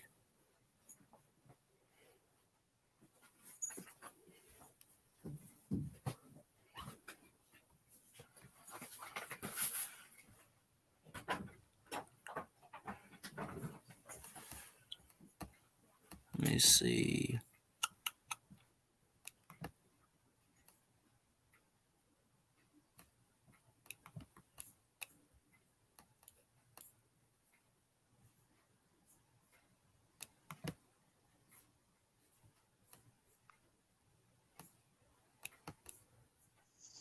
I'll figure it all out with my career path and everything. I need to take it, like I was saying, one day at a time, and just, I guess, apparently take those basic classes at Wallace, do good there, and go to Alabama. So what you need to focus on is not your career goals. You actually need to put them aside. yeah, And for this first year, get this first year of classes because you're not used to being in a classroom setting. fair. Get this I was first homeschooled. Yeah, right. Get this first year under your belt and done. yeah. What's up, SEC dog? Get it done and do well. And then the doors will open for you because if you screw the pooch now, that's it. Oh yeah, for sure. So, I mean, just that stuff way down the line, worry about that down the line. Get this done. Get this done first. There's SEC dog. Yeah. Haven't seen him in a little while. SEC dog was with us in the Unprofessional Sports Show, which I almost never get a chance to. I mean, I think this is the first time I commented on the Unprofessional Sports Show in months because I'm always covering something on a Saturday night. Right. While we're going live, yeah. Yeah, I might see the replay, Mm-hmm. but while you're actually live, I'm almost never available at that time on a Saturday night. But tonight, because of the rain out, it just happened to be that I was. Yeah. FBC dog was in there. I'm not sure. I'm trying to think of who else was. Polo Gigi was in there. I think Trenches showed up. Yeah, where is Trenches tonight? I don't know. Honestly. Where the hell's Chess? Why isn't Chess in here? He's probably sleeping. I know he said he was kind of tired after we ended the show. So he's probably asleep or something. Oh, I'm sure he's had an exhausting day. I mean, God only knows he's probably had to move from the couch to the table 3 or 4 times. Oh my gosh. Jeff Webster, your thoughts on Iowa State, sir? Media thinks they're amazing. They'll be a good team this year, in my opinion. Talking football, I'm assuming. Well, Brock Purdy. Whoa, let me tell you about them Cyclones. Yeah. We're going to fight for Iowa State. May your colors always run. We're going to fight for Iowa State till the battle's over and won. Go team! Iowa State is going to be very good. They're also not going to be the Big 12 champion. Because they're going to lose in Norman, and there's probably going to lose somewhere else along the way. And I've got the Clones going 9-3 during the regular season. Ooh. I've got them going 9-3 or 10-2, and getting. I probably have them if I stopped and thought about it. Really studied it. Yeah. I could see them at 10-2. And hello New Year's Six Bowl, like they did last year with the Fiesta Bowl. Which wouldn't be bad. I'm sure. Well, listen, if they win 10 games, that'll be the first time ever in the history of the program that they've won 10 games. I mean, I'm trying to I'm not trying to be melodramatic here when I say this. Iowa State is one of the most pathetic football programs in America. I mean, their Prior to history, what they are now, yeah. their history is almost non-existent. I mean, they're just absolutely. God. So what they're doing, here's- yeah. So let me ask you this, because I mean, are they good enough to beat? Are they good enough to beat Oklahoma? Oh yeah, they beat them last year, and they probably What should the have fuck? beat them in the Big 12 championship game.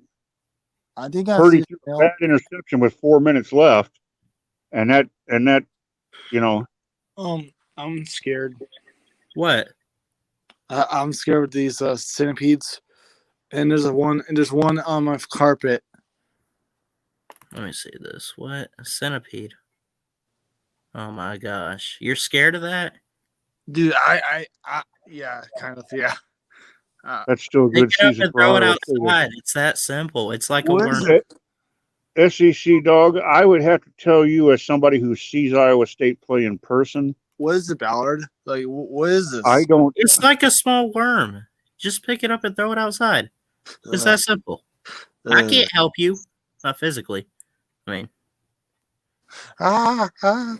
Oh my God! God. Oh So God! many stingers in this. Oh God! I'm just gonna put it in trash. There you go. There you go. That's what I was saying. Now Let's look at this for Iowa State, Jeff. They opened 2 straight home games. Northern Iowa, I think they could handle. Iowa. Now, what do you think the Hawkeyes are going to do? that's game day. That's going to be the game day game. My prediction. Okay. That will be huge. It will be a wild, zany, crazy, unbelievable atmosphere. I am really looking forward to that. At UNLV, at Baylor. I mean, are those two? I mean, Baylor maybe could they trip up the Cyclones? Do you think? No. Okay. Oh. Kansas. Sorry about that. Because I'm just going to be honest, looking at this outside of Oklahoma, I think it's favorable. Now, okay, Kansas State it is kind of tricky sometimes here or there. I think they actually beat Oklahoma a couple years ago, if I'm not mistaken. Maybe beat them, was it last year? But this is y'all's schedule. Yeah. Here's the key to me. If they get by Iowa, okay, now that doesn't have anything to do with the Big 12. Right. But it'll have a lot to do with momentum. Yeah. Okay. Now everybody says, oh, look out. They've got to go to West Virginia.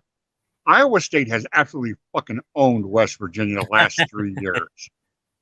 Yeah. Golden Blue dude can eat the peanuts out of my shit. Iowa State has bitch slapped West Virginia around.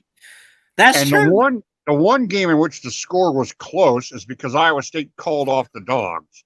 Yep. Other than that, they've molested West Virginia, and they've handled Kansas State. It's the Oklahoma State game that gives me pause. But I'll give you that one. Yeah. But we get them in Jack Trice. The dream scenario, the Iowa State dream scenario, is they run the table and then look at those 4 games in November. You have Texas, Texas Tech, Oklahoma, and TCU. Oklahoma and Texas Tech being on the road, and of course TCU and Texas at home. That's November for you. Right. And TCU has the best quarterback nobody talks about, Max Duggan,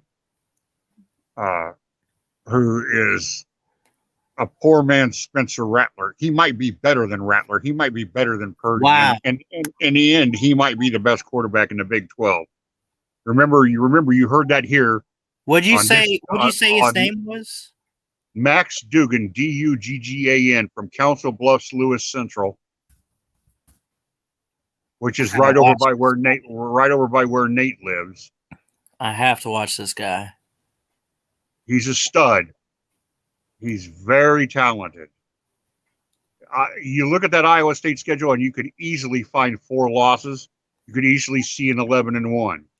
Right. It all depends, and I think a lot of it depends on week 2. Right. If they beat Iowa, who's going to be a 9 or 10 win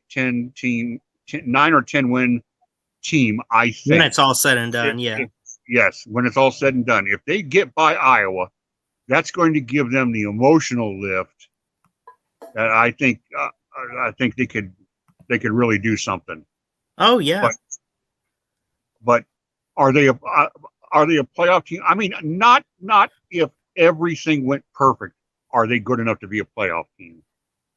But by Iowa State standards, yeah, by their standard, by the history of the program, to be seriously considering them as a 9-3 or a 10-2 and be serious about that, that's amazing.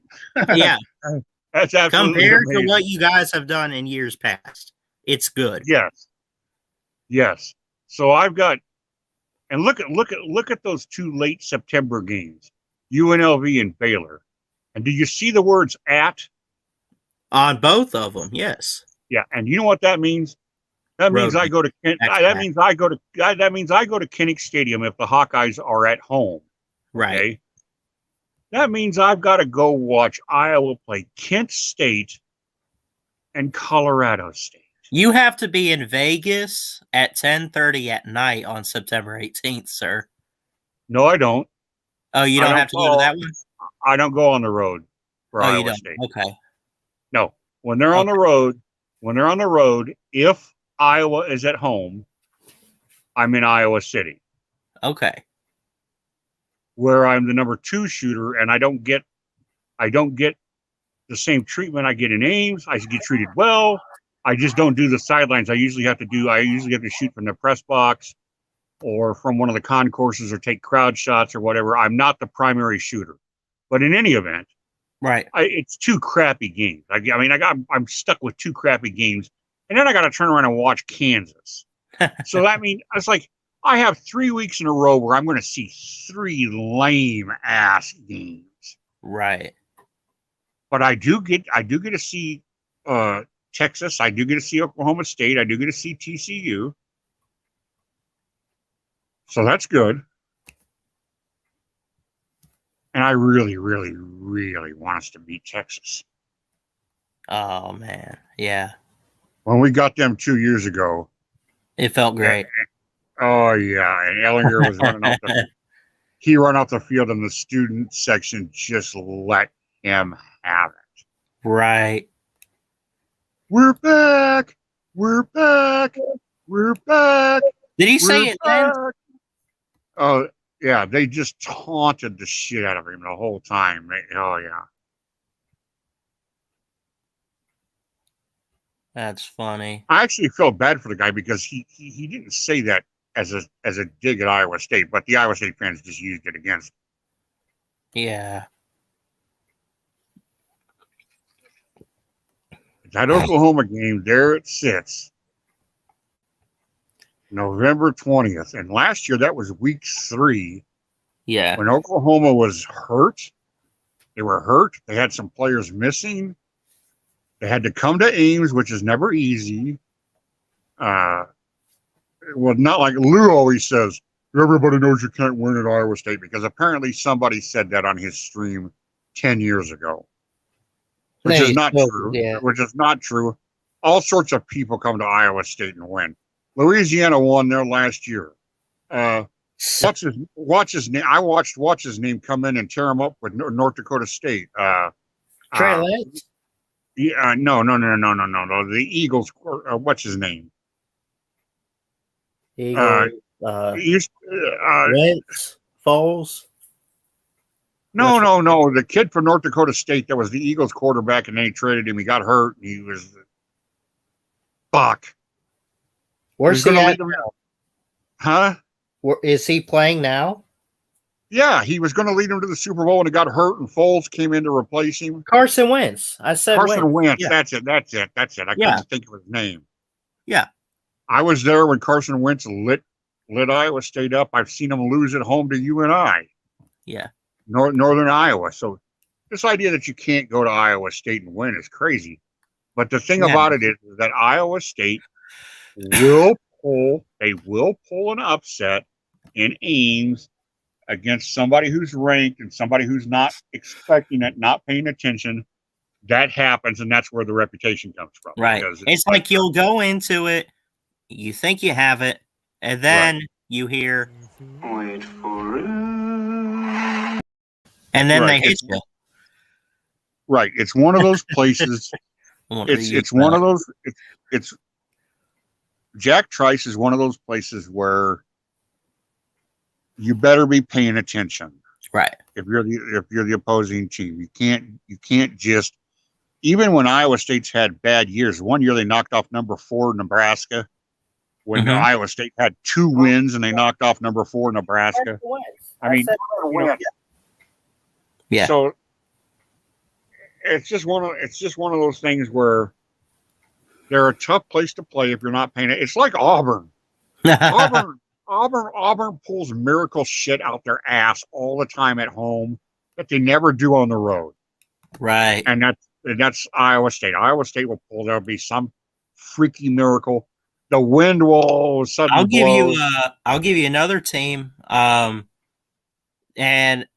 ask Clemson fans, but remember in 2017, Syracuse beat them at home. The Carrier Dome is, that's just one of those other temes. Like, give them a Saturday at home and watch an upset brew.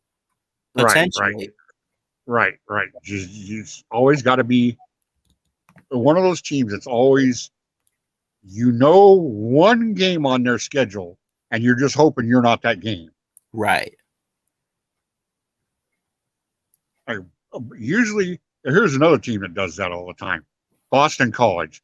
Boston College is going to get somebody every year, and you're just like, you hope it's not you when it happens. They almost got Clemson last year. Yeah. Chestnut Hill is where they play, right?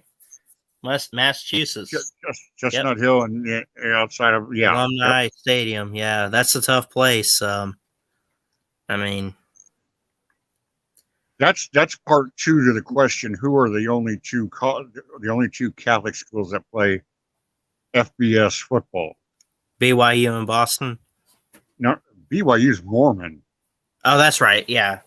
I'm sorry. Notre Dame. Notre Dame. I said that. Our Lady, Notre Dame and Boston College. Now, there's all sorts of Catholic schools that play at the smaller level. But as far as playing at the high level, just those 2. Yeah. My God, there's all sorts of. University of Dayton is a Catholic school. University of Detroit's a Catholic school. Marquette's Catholic. DePaul's Catholic. All the Loyolas are Catholic. Xavier is Catholic. St. John's is Catholic. Yep. Catholic. Yeah. Georgetown. The basketball schools. Yeah. Georgetown is Catholic. Seton Hall is Catholic. Yeah. Wow. Yeah, I didn't realize how many Catholic schools were out there. I'm sure it was a lot, but you're listing teams that I've only seen in basketball. I didn't realize that they were, Catholic schools. Yeah, but that's because it's expensive to have a football team. Right. I'm just saying. I'm just listing some universities that are Catholic schools, and most people know them from basketball. Yeah. Providence. There's another one. Providence, the Friars. Yep. The Big East. The Big East had Ballard, St. John's, Seton Hall, Providence, Villanova. That's 5 right there. When you say St. John's, are you talking about St. John Bosco? I'm talking about St. John's in Louis Carneseca with Chris Mullins. St. John in I don't think is it in the Bronx? I think it's in Manhattan. Yeah. They play in New York City. You're going with us. We're getting up at 5. Because You going with us? Yeah, I'll go. Okay. All right. like Villanova is in Philadelphia, right in the city. Yep. I don't know if you knew this. But DePaul is not exactly downtown, but not too far from downtown in Chicago. Loyola is a little bit further north, up towards the lake, but not as far north as Northwestern is. Yeah. Where Bryce Young played, Mater Dei, you know, that's Catholic. Bruce Catholic Mater Dei, yeah. All the Mater Dei. yeah. Yeah, that's Mater Dei is Latin private, for Holy Mother. Mm-hmm. So that's what you're saying is Mater Dei is you're saying Holy Mother. So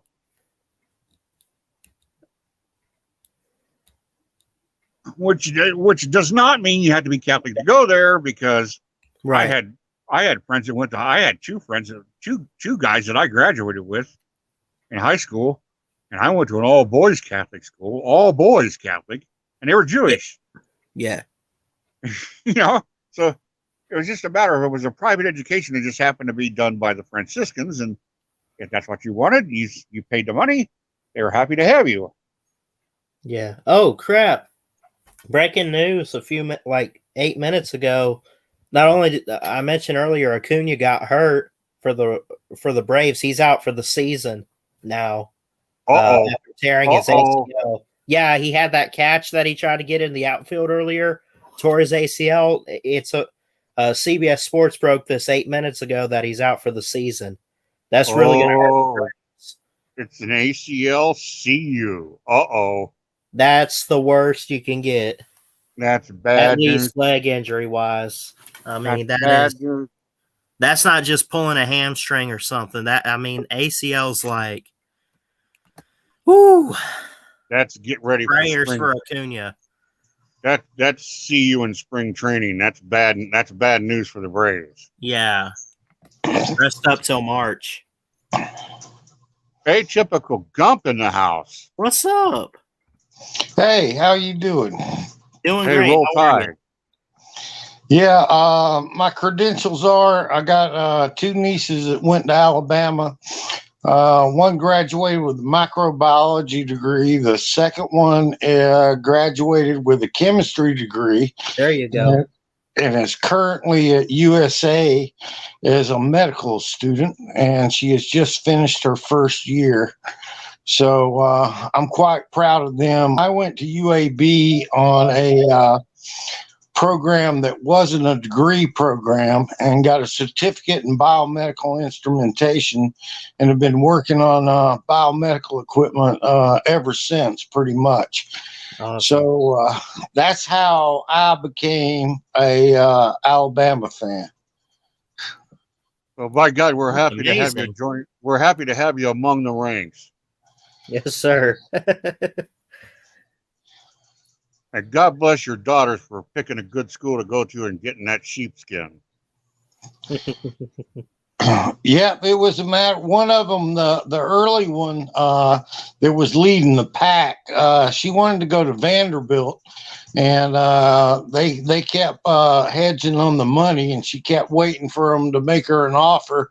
And Alabama came through, and all her friends were going to Alabama. Had already declared somewhere and going that, and she was hanging out in the wind. So she said, screw it, I'll go to Alabama. Yeah. Yeah, that was like I've told Ballard before, I was always wanting to go to DePaul when I was when I first started high school. And then it started leaning towards, I really, really leaned towards Eastern Illinois. Yeah. But then Alabama in the last 6 months, like right around Christmas time when I was a senior in high school, started coming up with scholarship money. And of course, my dad lived not very far from Alabama's campus, how about 3 blocks from Alabama's campus. So I could get, in-state tuition at Alabama. And then I got, the scholarship money, and I'm like, well, so long, Eastern Illinois, roll tide. Roll tide.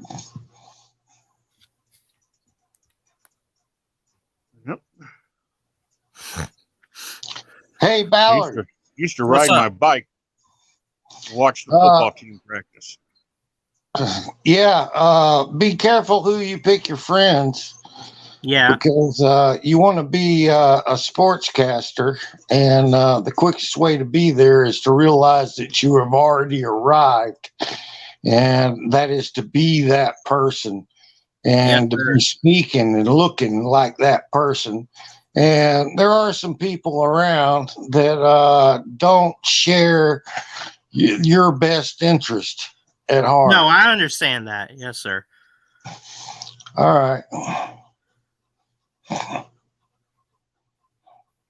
I hope Chess isn't listening. I'm just making some jokes. That's fine.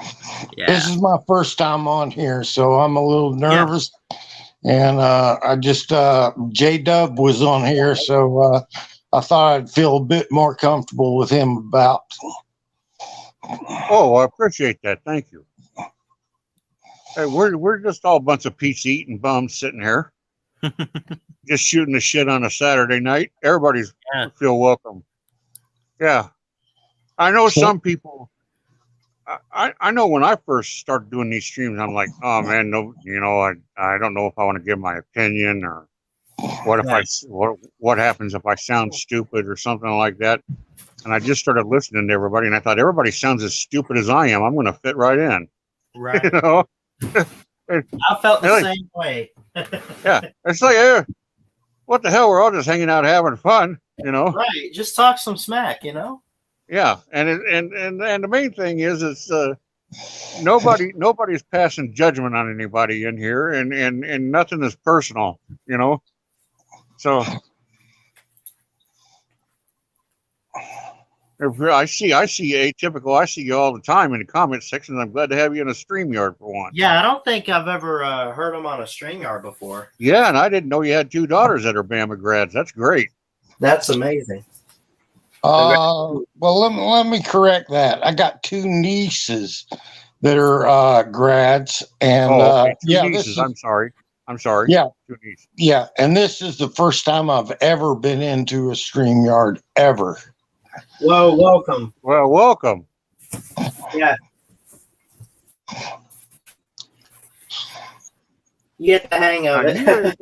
UAB, I knew a couple of guys that went to UAB, but I had a good friend that lived in Midfield and another good friend that lived in Homewood, but the city of Birmingham itself, I mean, the geography of Birmingham and where things are in relation to each other, I never really got real good about it. I mean, I could find my way around Birmingham. It was just like, well, it's over here. It's next, it's like 4 blocks from St. Vincent's or whatever, I could find my way around, but I never knew it real strong like the back of my hand. Yeah. No, me neither. I just went to class and went home, and I was a diligent student, so I didn't get out a whole bunch. But I just went to class and went home, and that was pretty much it. But Birmingham's kind of hard to get around in. It's not as bad as Atlanta, which is where I live now. Oh my God, Atlanta's a mess. Now, Birmingham, I saw a bunch of we went to a lot of concerts at the BJCC, I think that's what they used to call it. Birmingham Jefferson County Convention Center, or whatever the hell it was. UAB played basketball there when Gene Bartow was the coach when I was down there. They had a bunch of concerts there. God, I saw U2 there. I saw Bruce Springsteen there. I saw, I can't think of who else. Girlfriend made me take her to Journey. I had to go see Journey there. Cool.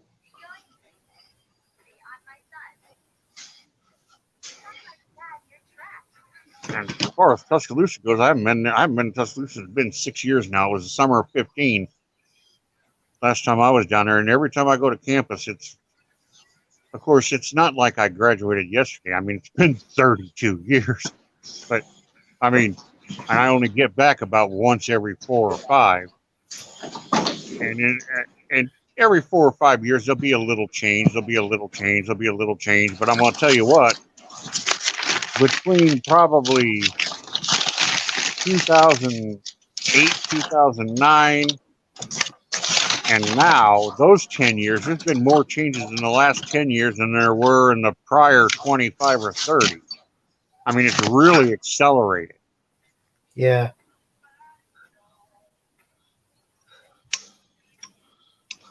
I mean, Matty Sims, who's in some of these streams, he lives in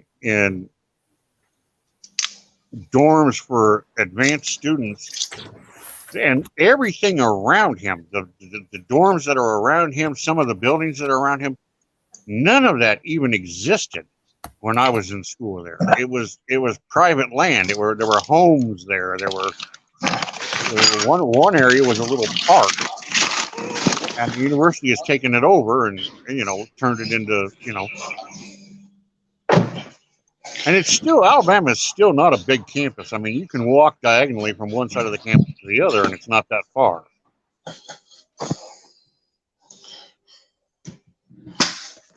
Like, for instance, if you tried to do that at Iowa, you couldn't because you'd have to go for a swim.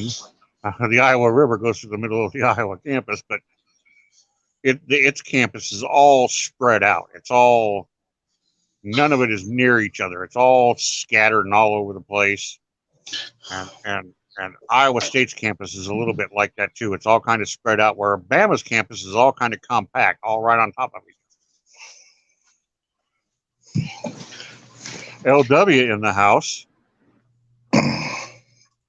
Wishes the damn Alabama's campus. My niece went to my youngest niece, or my my oldest niece went to Georgia, and she was a kid that had arthritis as a kid, rheumatoid arthritis, and she went to Georgia and it was too hilly, and said, "No, I can't go to school here."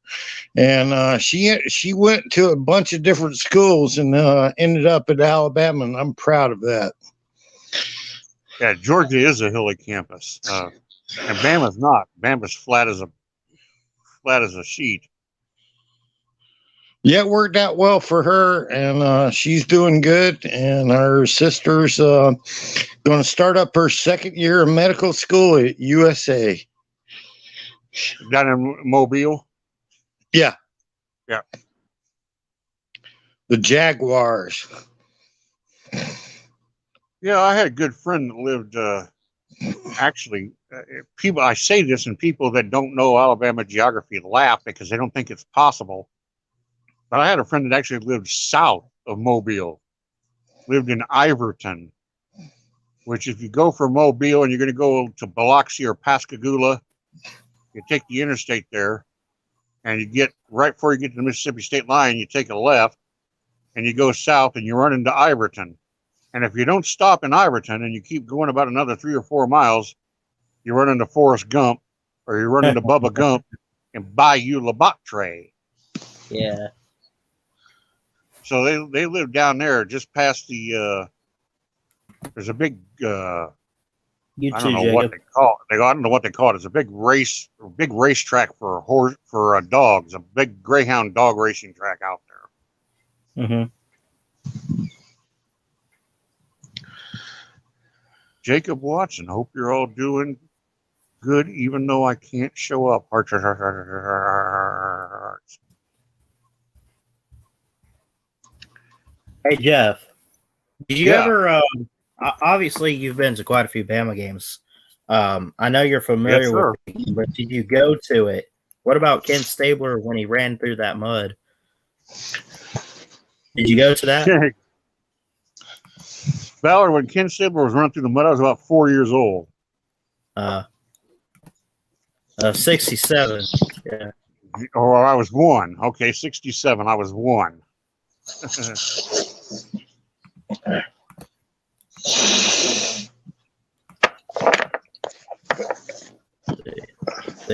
I didn't start paying attention to Alabama football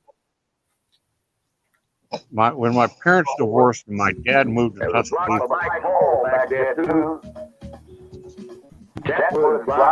Voice at Bear Brian. Kenny Stabler's famous run in the mud covered 53 yards. The longest Tide run of the season. Good for a 7-3 victory.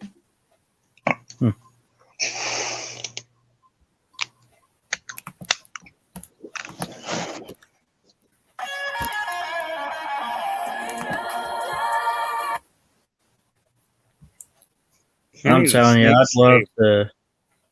What? Kenny the Snake Stabler. Yeah. He was the quarterback. He took over when Joe Namath got drafted by the Jets. Mm-hmm. Just another great.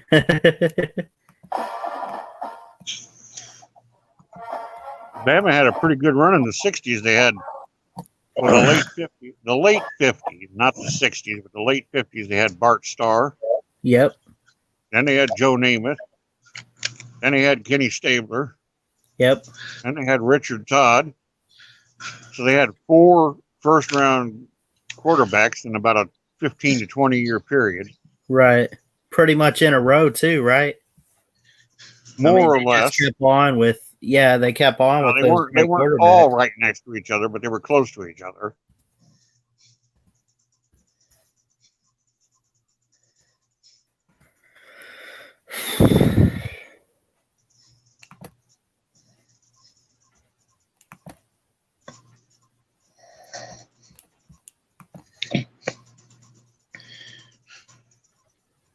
Yeah, Brian Denny has changed a lot. I mean, they've added 20,000 seats since I was a student. And when I was a student, I think we could get maybe 80, 82 in there, and now it's 100.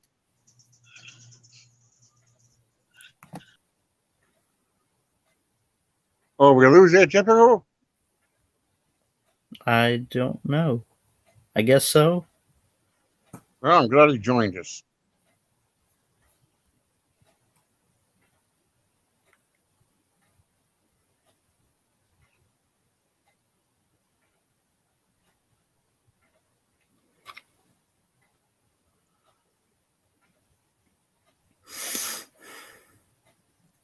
Rutledge had a 33-5 starting record at Alabama. He was the quarterback in that Jeff Rutledge we're talking about, that quarterback in the goal line stand game. Yeah. He won 2 Super Bowls, but as a backup. But, I mean, still, if you're on the team, I guess it counts for something. You got a ring. Yep. He did. He got 2 of them. He got one with the Tide, of course, and then he got 2 Super Bowls with the Rams.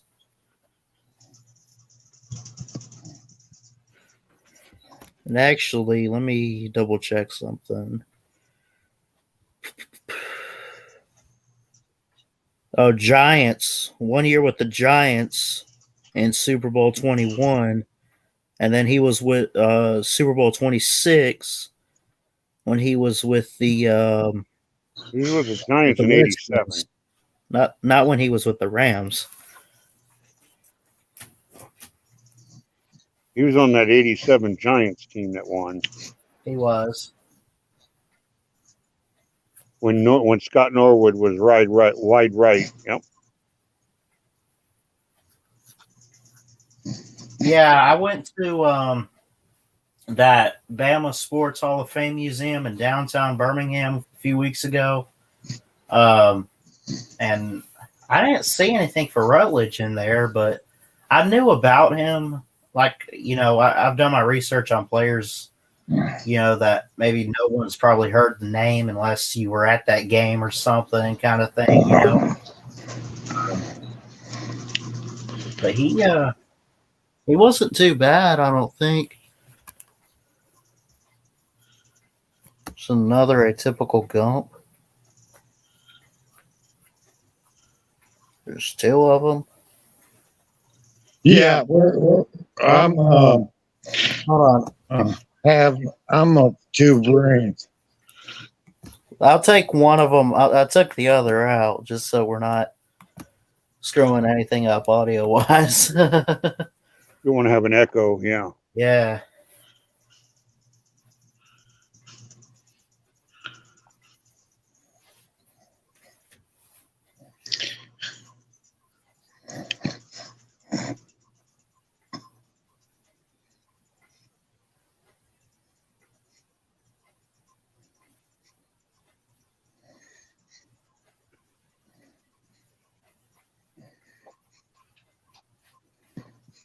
Well, in some ways, I think back to my time in Tuscaloosa, and it feels like it's an age ago. Like the dinosaurs, like amazing that I didn't have to dodge dinosaurs going from classroom to classroom. It just feels like it's so ancient. But then other times I can remember things that are so clear in my memory that it's like it's just happened not too long ago. And it's funny how things are that way, though. You know, you can remember some things really clearly. Like, for one thing, I don't remember what my class schedules were. I say, well, what was your class schedule like when you were, what was your schedule like with your first year, or when you were, the spring of your junior year? Hell, I don't remember. I can tell you, I can guess what I was taking, but I don't remember. I don't remember that at 10 o'clock I had this, and at 11 I had this, and at 2 I had this. I mean, I don't remember that much. Yeah. I've got all my cards in my scrapbook. I could go and look. Mm-hmm. But off the top of my head, I don't remember. I do remember that after my first 2 semesters, I never took an 8 o'clock class.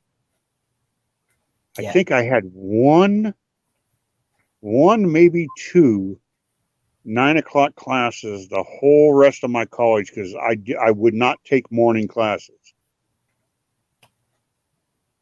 I wanted them all surrounding the noon hour, if at all possible. I wanted to take most of my classes from 10 to 4 if I could get them in then. Now, sometimes you can't help it. Sometimes there's a class and it's only offered at one time. Yeah. And that's just too bad. You got to take it then,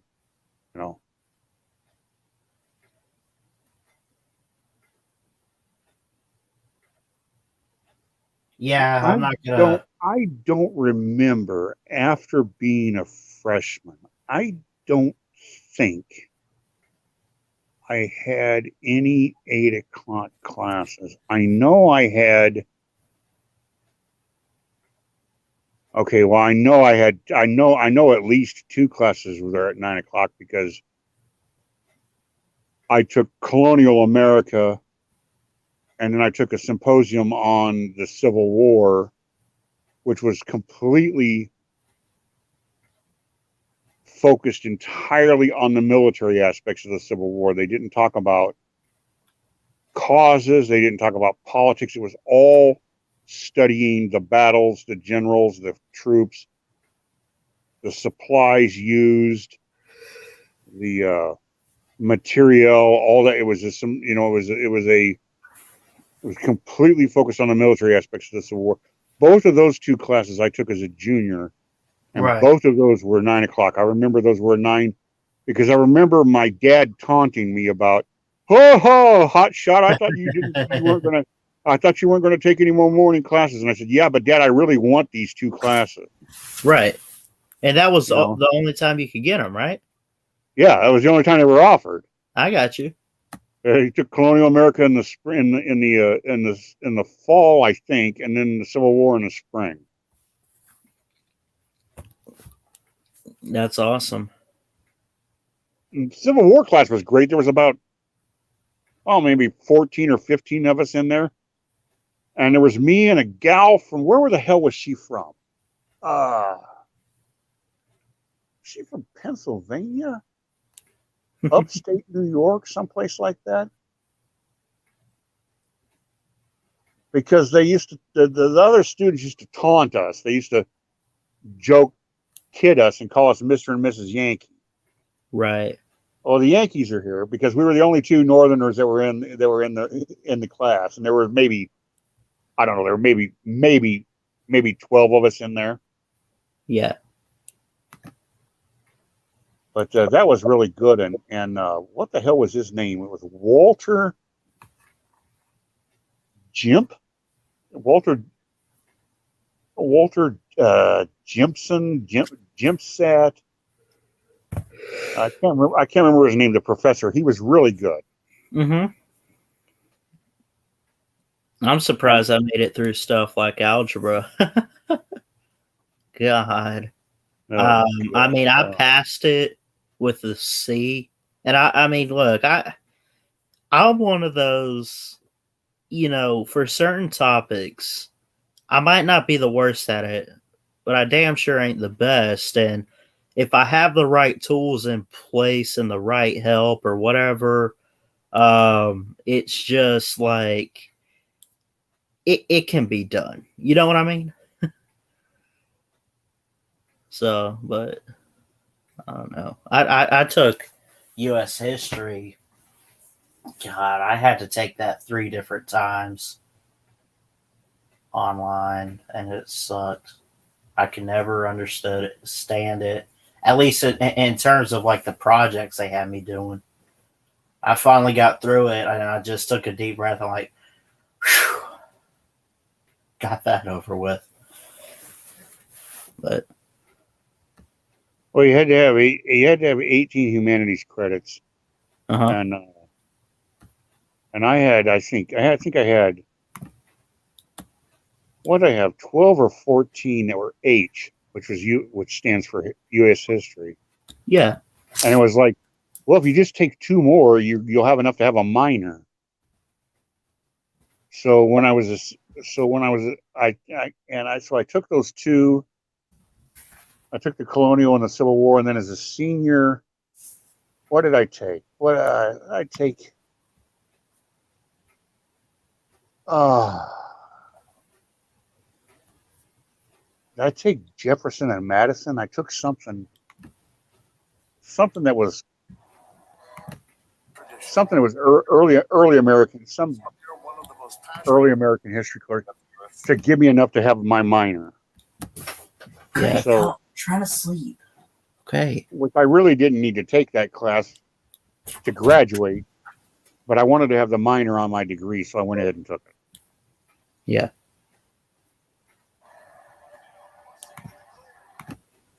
And I remember I got an A in it, so I was happy about that because then it helped my GPA. Mm-hmm.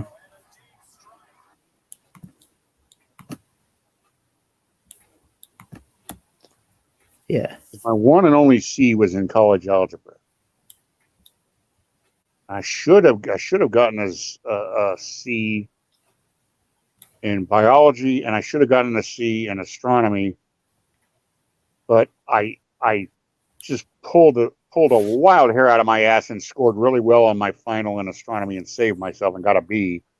Astronomy I never took, but and yeah, I think biology. I think Edwards was the professor, and I think he liked me. Mm-hmm. And I think I was a borderline B or C. It could have gone either way, and I think he gave me a B minus, just so that I wouldn't have a C on my transcript. That was real borderline because I expected a C, and when I saw it was a B, I couldn't believe it.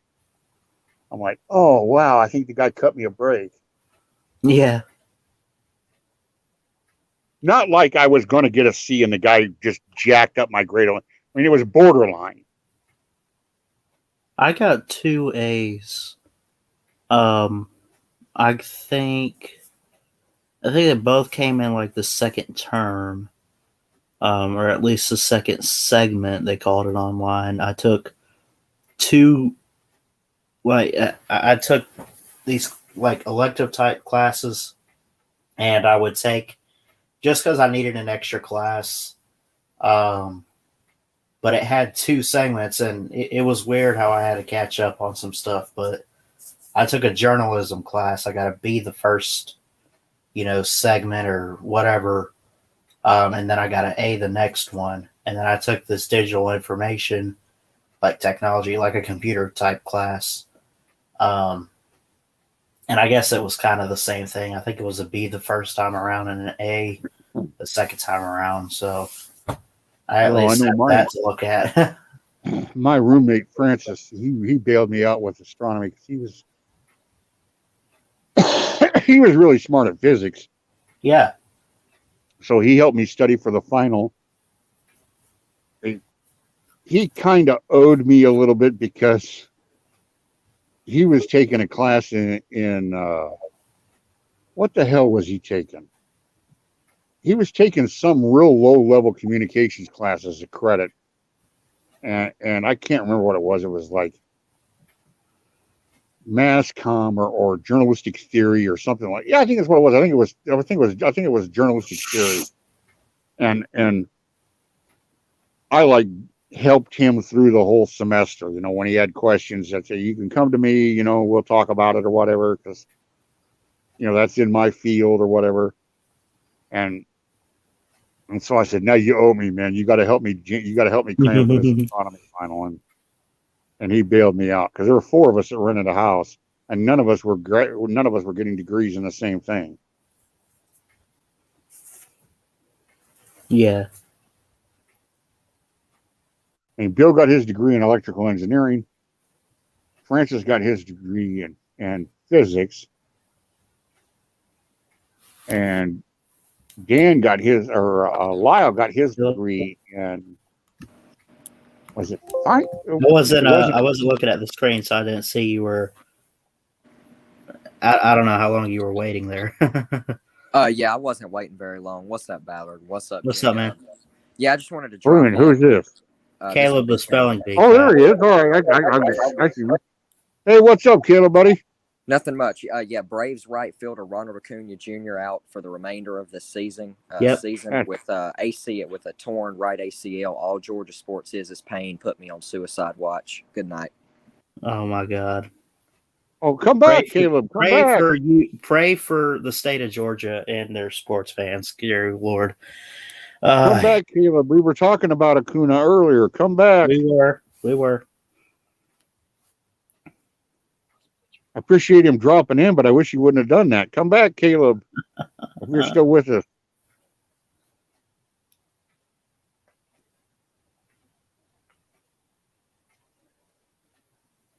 The Georgia sports fans are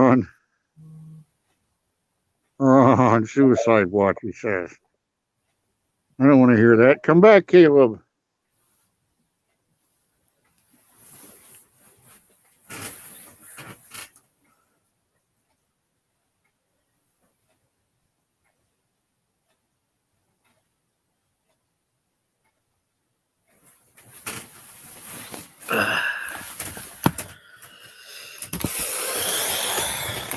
My goal is to see Matty Sims get a car. I don't know how the hell he's living on campus and he doesn't have a car. I mean, that'd fucking drive me crazy. There he is. Yeah, I was ushered back in. I was gonna end with that and dip out, but I was ushered back in. No, we're glad to have you back in. It sucks for the Braves because it'll be spring training before he's back to healthy again. Yeah, it sucks endlessly. That's all Georgia sports is endless pain. Well, endless you might not have too much pain this year. I mean, yeah, not until December. Yeah, until we meet Bam in the SEC championship game and get fucking mollywopped. I'm so ready for that. I didn't want to say it. I didn't want to say it, but I was going to let you. Yeah. No, you're not going to catch me throwing spitting flowers out of my ass talking about Georgia. Georgia makes me fucking nervous as hell every single time. I'm confident because Georgia's got to prove it to me. They haven't proven it to me for 12 years. But that doesn't mean that they can't. And I'm well aware that they're very capable. They're not going to, J-Dub. You stay comfortable as an Alabama fan. They're not going to do that. Every time I see that fucking G, I get nervous. I don't want to. Yeah, but we leave. but I like beating Georgia because you want to beat the best, and Georgia's been among the best. I mean, you know, or you go to the SEC championship game and you get some Missouri team and you beat them, 45-10 or whatever. That's nothing. I mean, you want to play against the best. Yeah, we leave. That's why I hate injuries. I hate injuries. If Bama had played, Clemson in 2018 and Trevor Lawrence had broken his leg in the semifinals, I would have been excited because our chances would have skyrocketed. But I don't want to win that way. I want best. I want A versus A, good versus good. Yeah. Well, like I said, man, Georgia will leave you nervous for 30 minutes of a 60-minute football game. And for the second half of the 30 minutes, you're just the better team. But yeah, back to Acuna. I'm heartbroken, man. Baseball, I think I've expressed before that baseball is my favorite sport. College football is a close second. And this news with Ronald Acuna, man, he's my favorite player on earth. So this is terrible. Oh, okay. Well, even though I was born and raised a Cub fan, my favorite player when I was your age was a guy you might have heard of by the name of Michael Jack Schmidt, the greatest third baseman of all time. Yeah, If Schmidt had gotten hurt and missed the season, I would have hated. I would have hated that. He was, when I was a little boy, it was the Cubs center fielder Rick Monday who was my favorite player. And even though he was the Reds and not a Cub, I loved Johnny Bench as a catcher, and I liked Mike Schmidt. And I used to get all sorts of shit. I mean, I was endlessly given shit from my friends who were all Cub fans.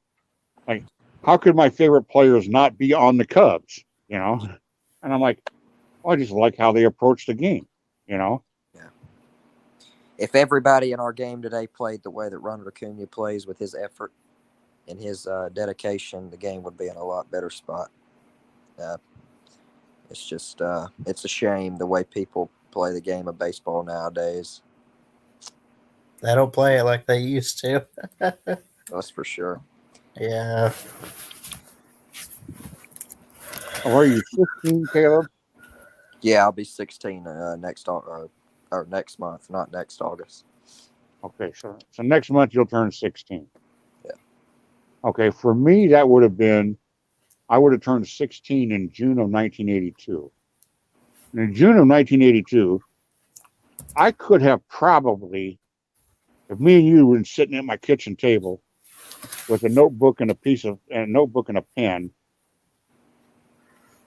I probably could have written down the starting lineups for maybe 10 of the teams in the National League and been right, and then been close to right on 4 or 5 more.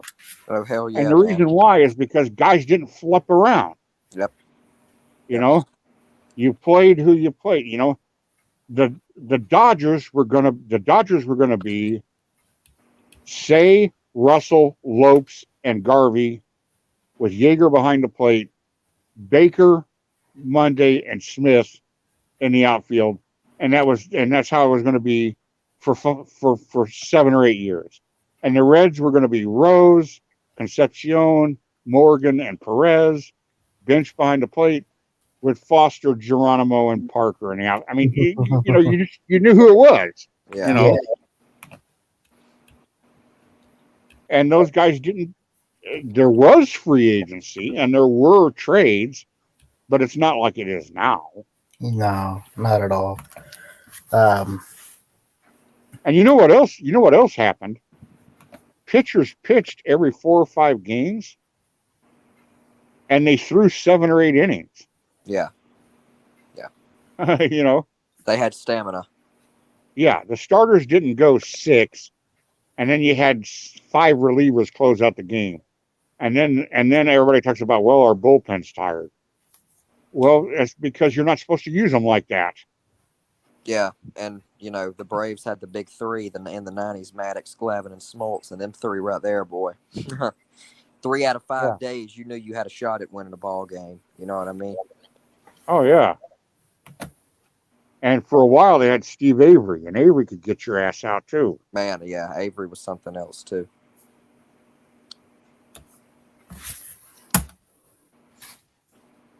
I liked Avery because they had an interview with him, and he just signed that big contract with the Braves, and they said, "What'd you do with your first paycheck?" And he said, "I retired my mom and dad." There you go. That's the way to do it, man. I said, "So what'd you do with that? Now that you're a millionaire, what'd you do with your first paycheck?" He said, "I retired my mom and dad." Yep. Hey, I promise you, they have been working. Automatically, I like you. You know. Yep. Any thoughts, Caleb or Jeff, on maybe this year's World Series matchup that we might see? I'm gonna tell you what, man. It's tough to project this year. Yeah. Gosh, dude. I like the White Sox are on a roll, man. They are. I don't know if they have the pitching to get through the deep rounds and get late October. Oh yeah, once they hit the playoffs. I mean, to get into late October, you have to have that core, that pitching core. That's what the Braves didn't have last year. We didn't have pitching. That's true. Hard for me to look past the Dodgers. It is. Yeah, no. Exactly. Yeah.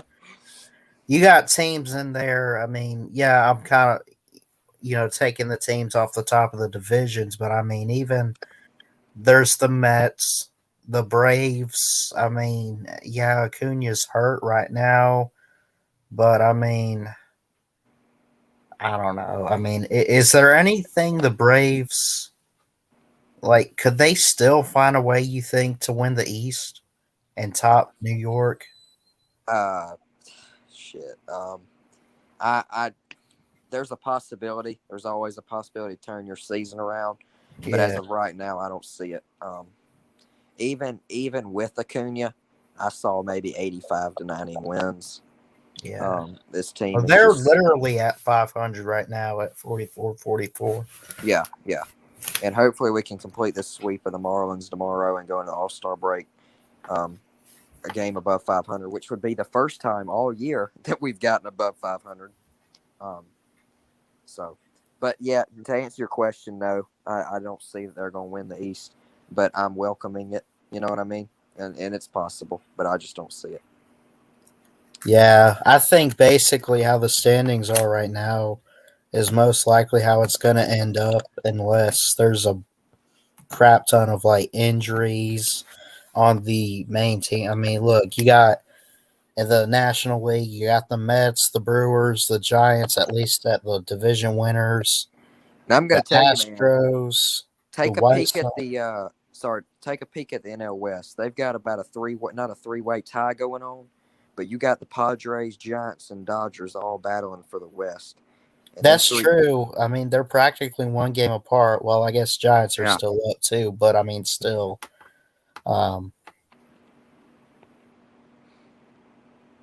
The Rockies and Diamondbacks are terrible, so you ain't got to worry about them. So it's really just a three-way fight.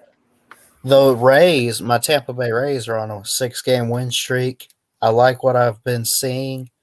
But Boston is still right there. I think we need them to drop a few games just to take control of the division. And even still, I mean, I've got you winning the AL East again.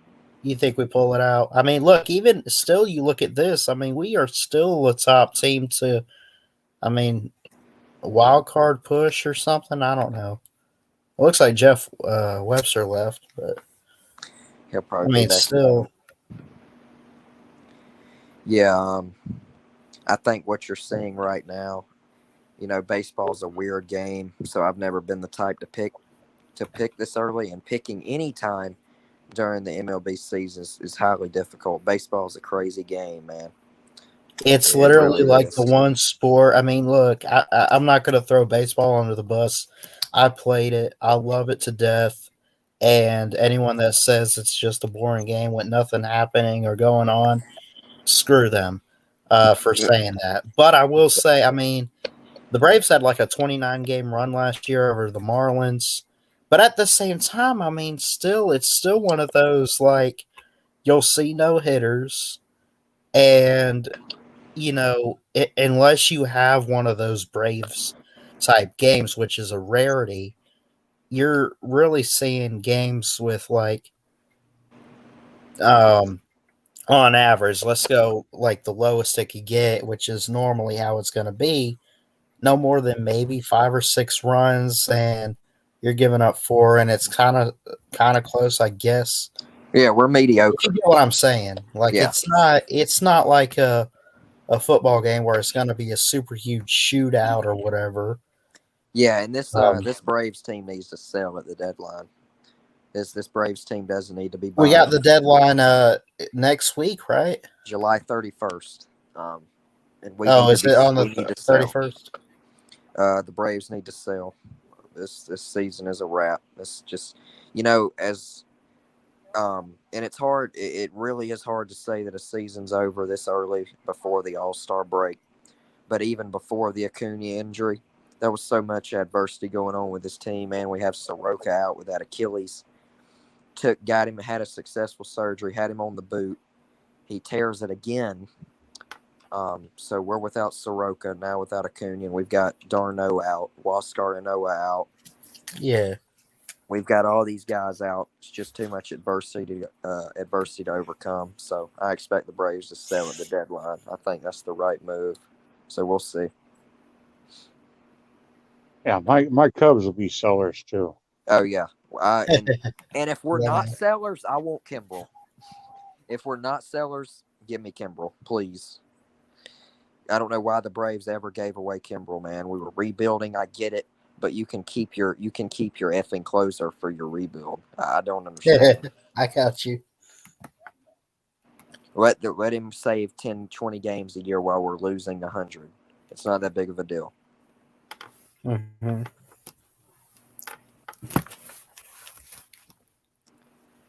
So I'm hoping for a Kimbrel reunion in Atlanta if we do end up buying. Or maybe even a Chris Bryant playing in left field to fill up an outfield spot.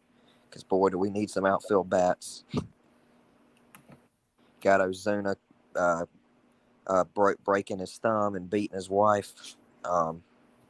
Acuna tears his ACL. And then our center field, we have Guillermo Heredia and Ender Inciarte. Ender's a great glove, but just terrible at the plate. And Guillermo, he's hit or miss. So the outfield has completely turned around from opening day, which was Ozuna, Acuna, and Pache. And so we got to fill up those outfield spots, do something about that.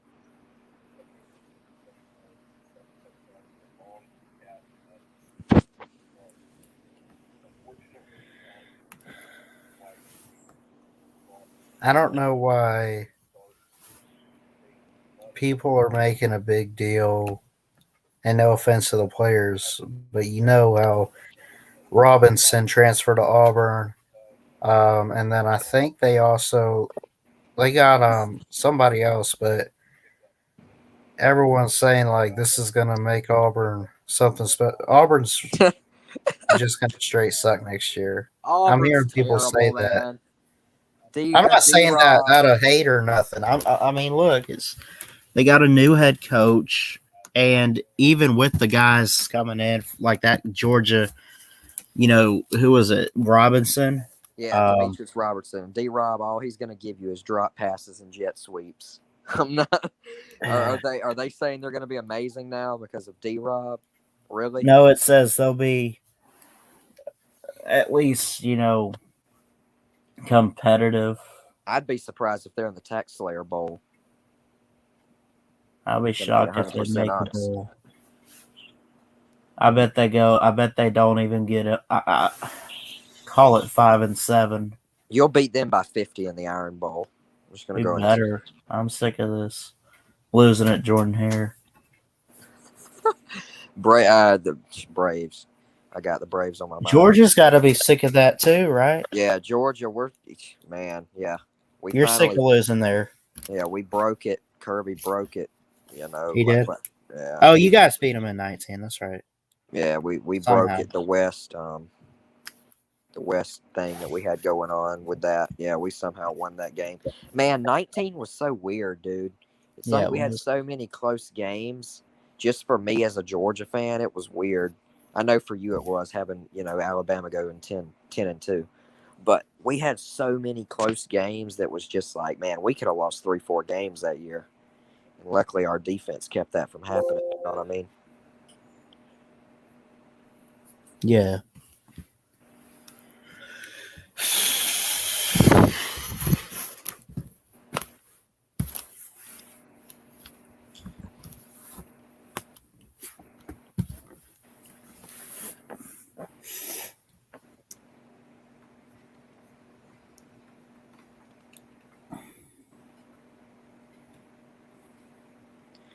But the NBA Finals, I know, are kicking.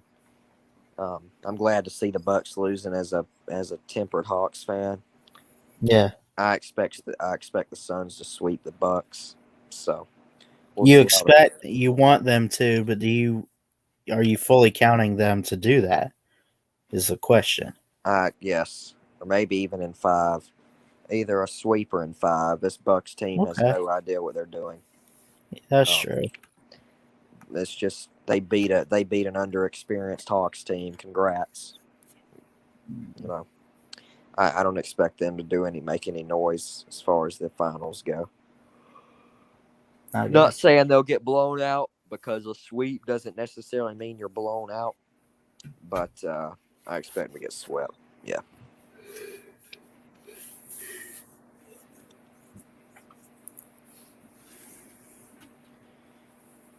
Jeff still there?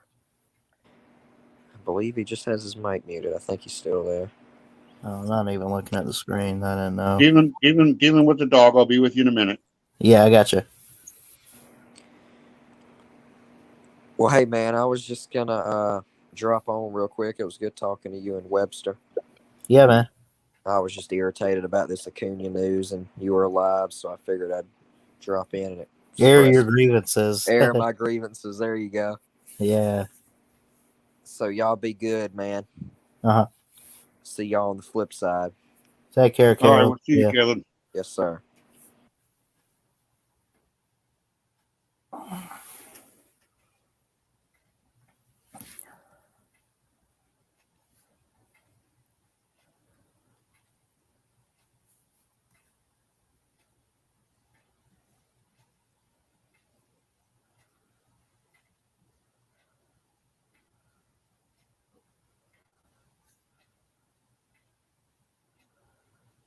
I'll have a official Miami Bama breakdown and preview, and then I'll do one for Georgia and Clemson.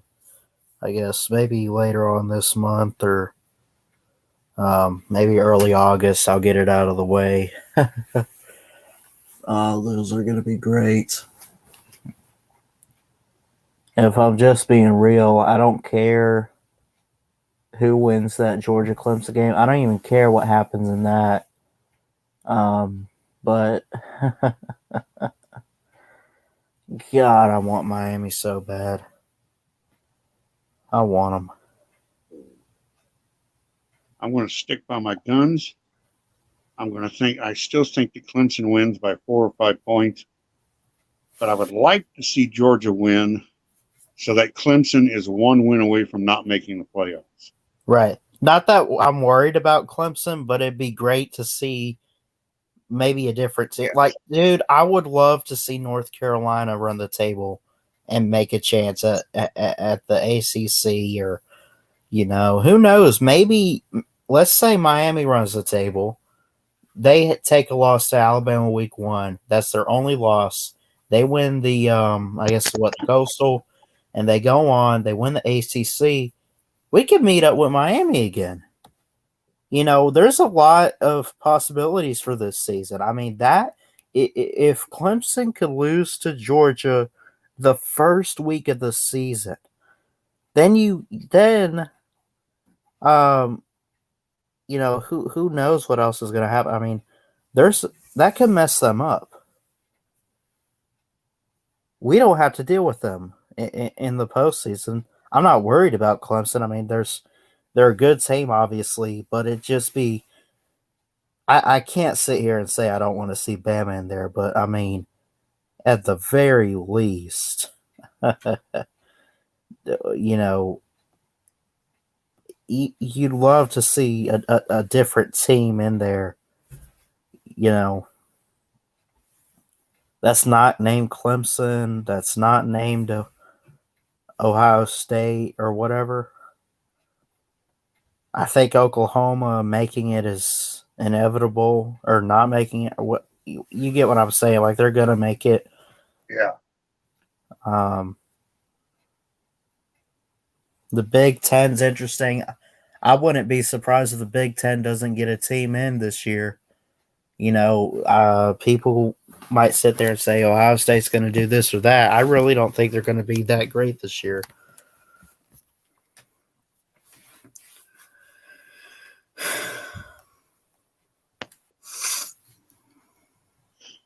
Well, Ballard, I'm going to tuck and run. All right. Take care, Jeff. I'm going to end it here. All right. Thanks for going live, buddy. We'll talk later. I've got a game tomorrow in 12 hours, so roll Tide. Roll Tide. Thanks, Jeff. I always enjoy Jeff coming on. Love him. Love all you guys. Shout out to Chess Hall. Great unprofessional sports show earlier tonight. Thanks, Caleb, for coming on. I see SEC Dog, Jerry Wells, LW, Jacob Watson, all you guys in the comments. Appreciate everybody. My good friend Drew from church showed up. Matt K, Megan Megan, of course, Jeff Webster. Appreciate everyone for showing up. Love you guys. Keep your head up. Jesus loves you. Y'all have an awesome week next week. And I will see you guys next time. Ballard Sports Media.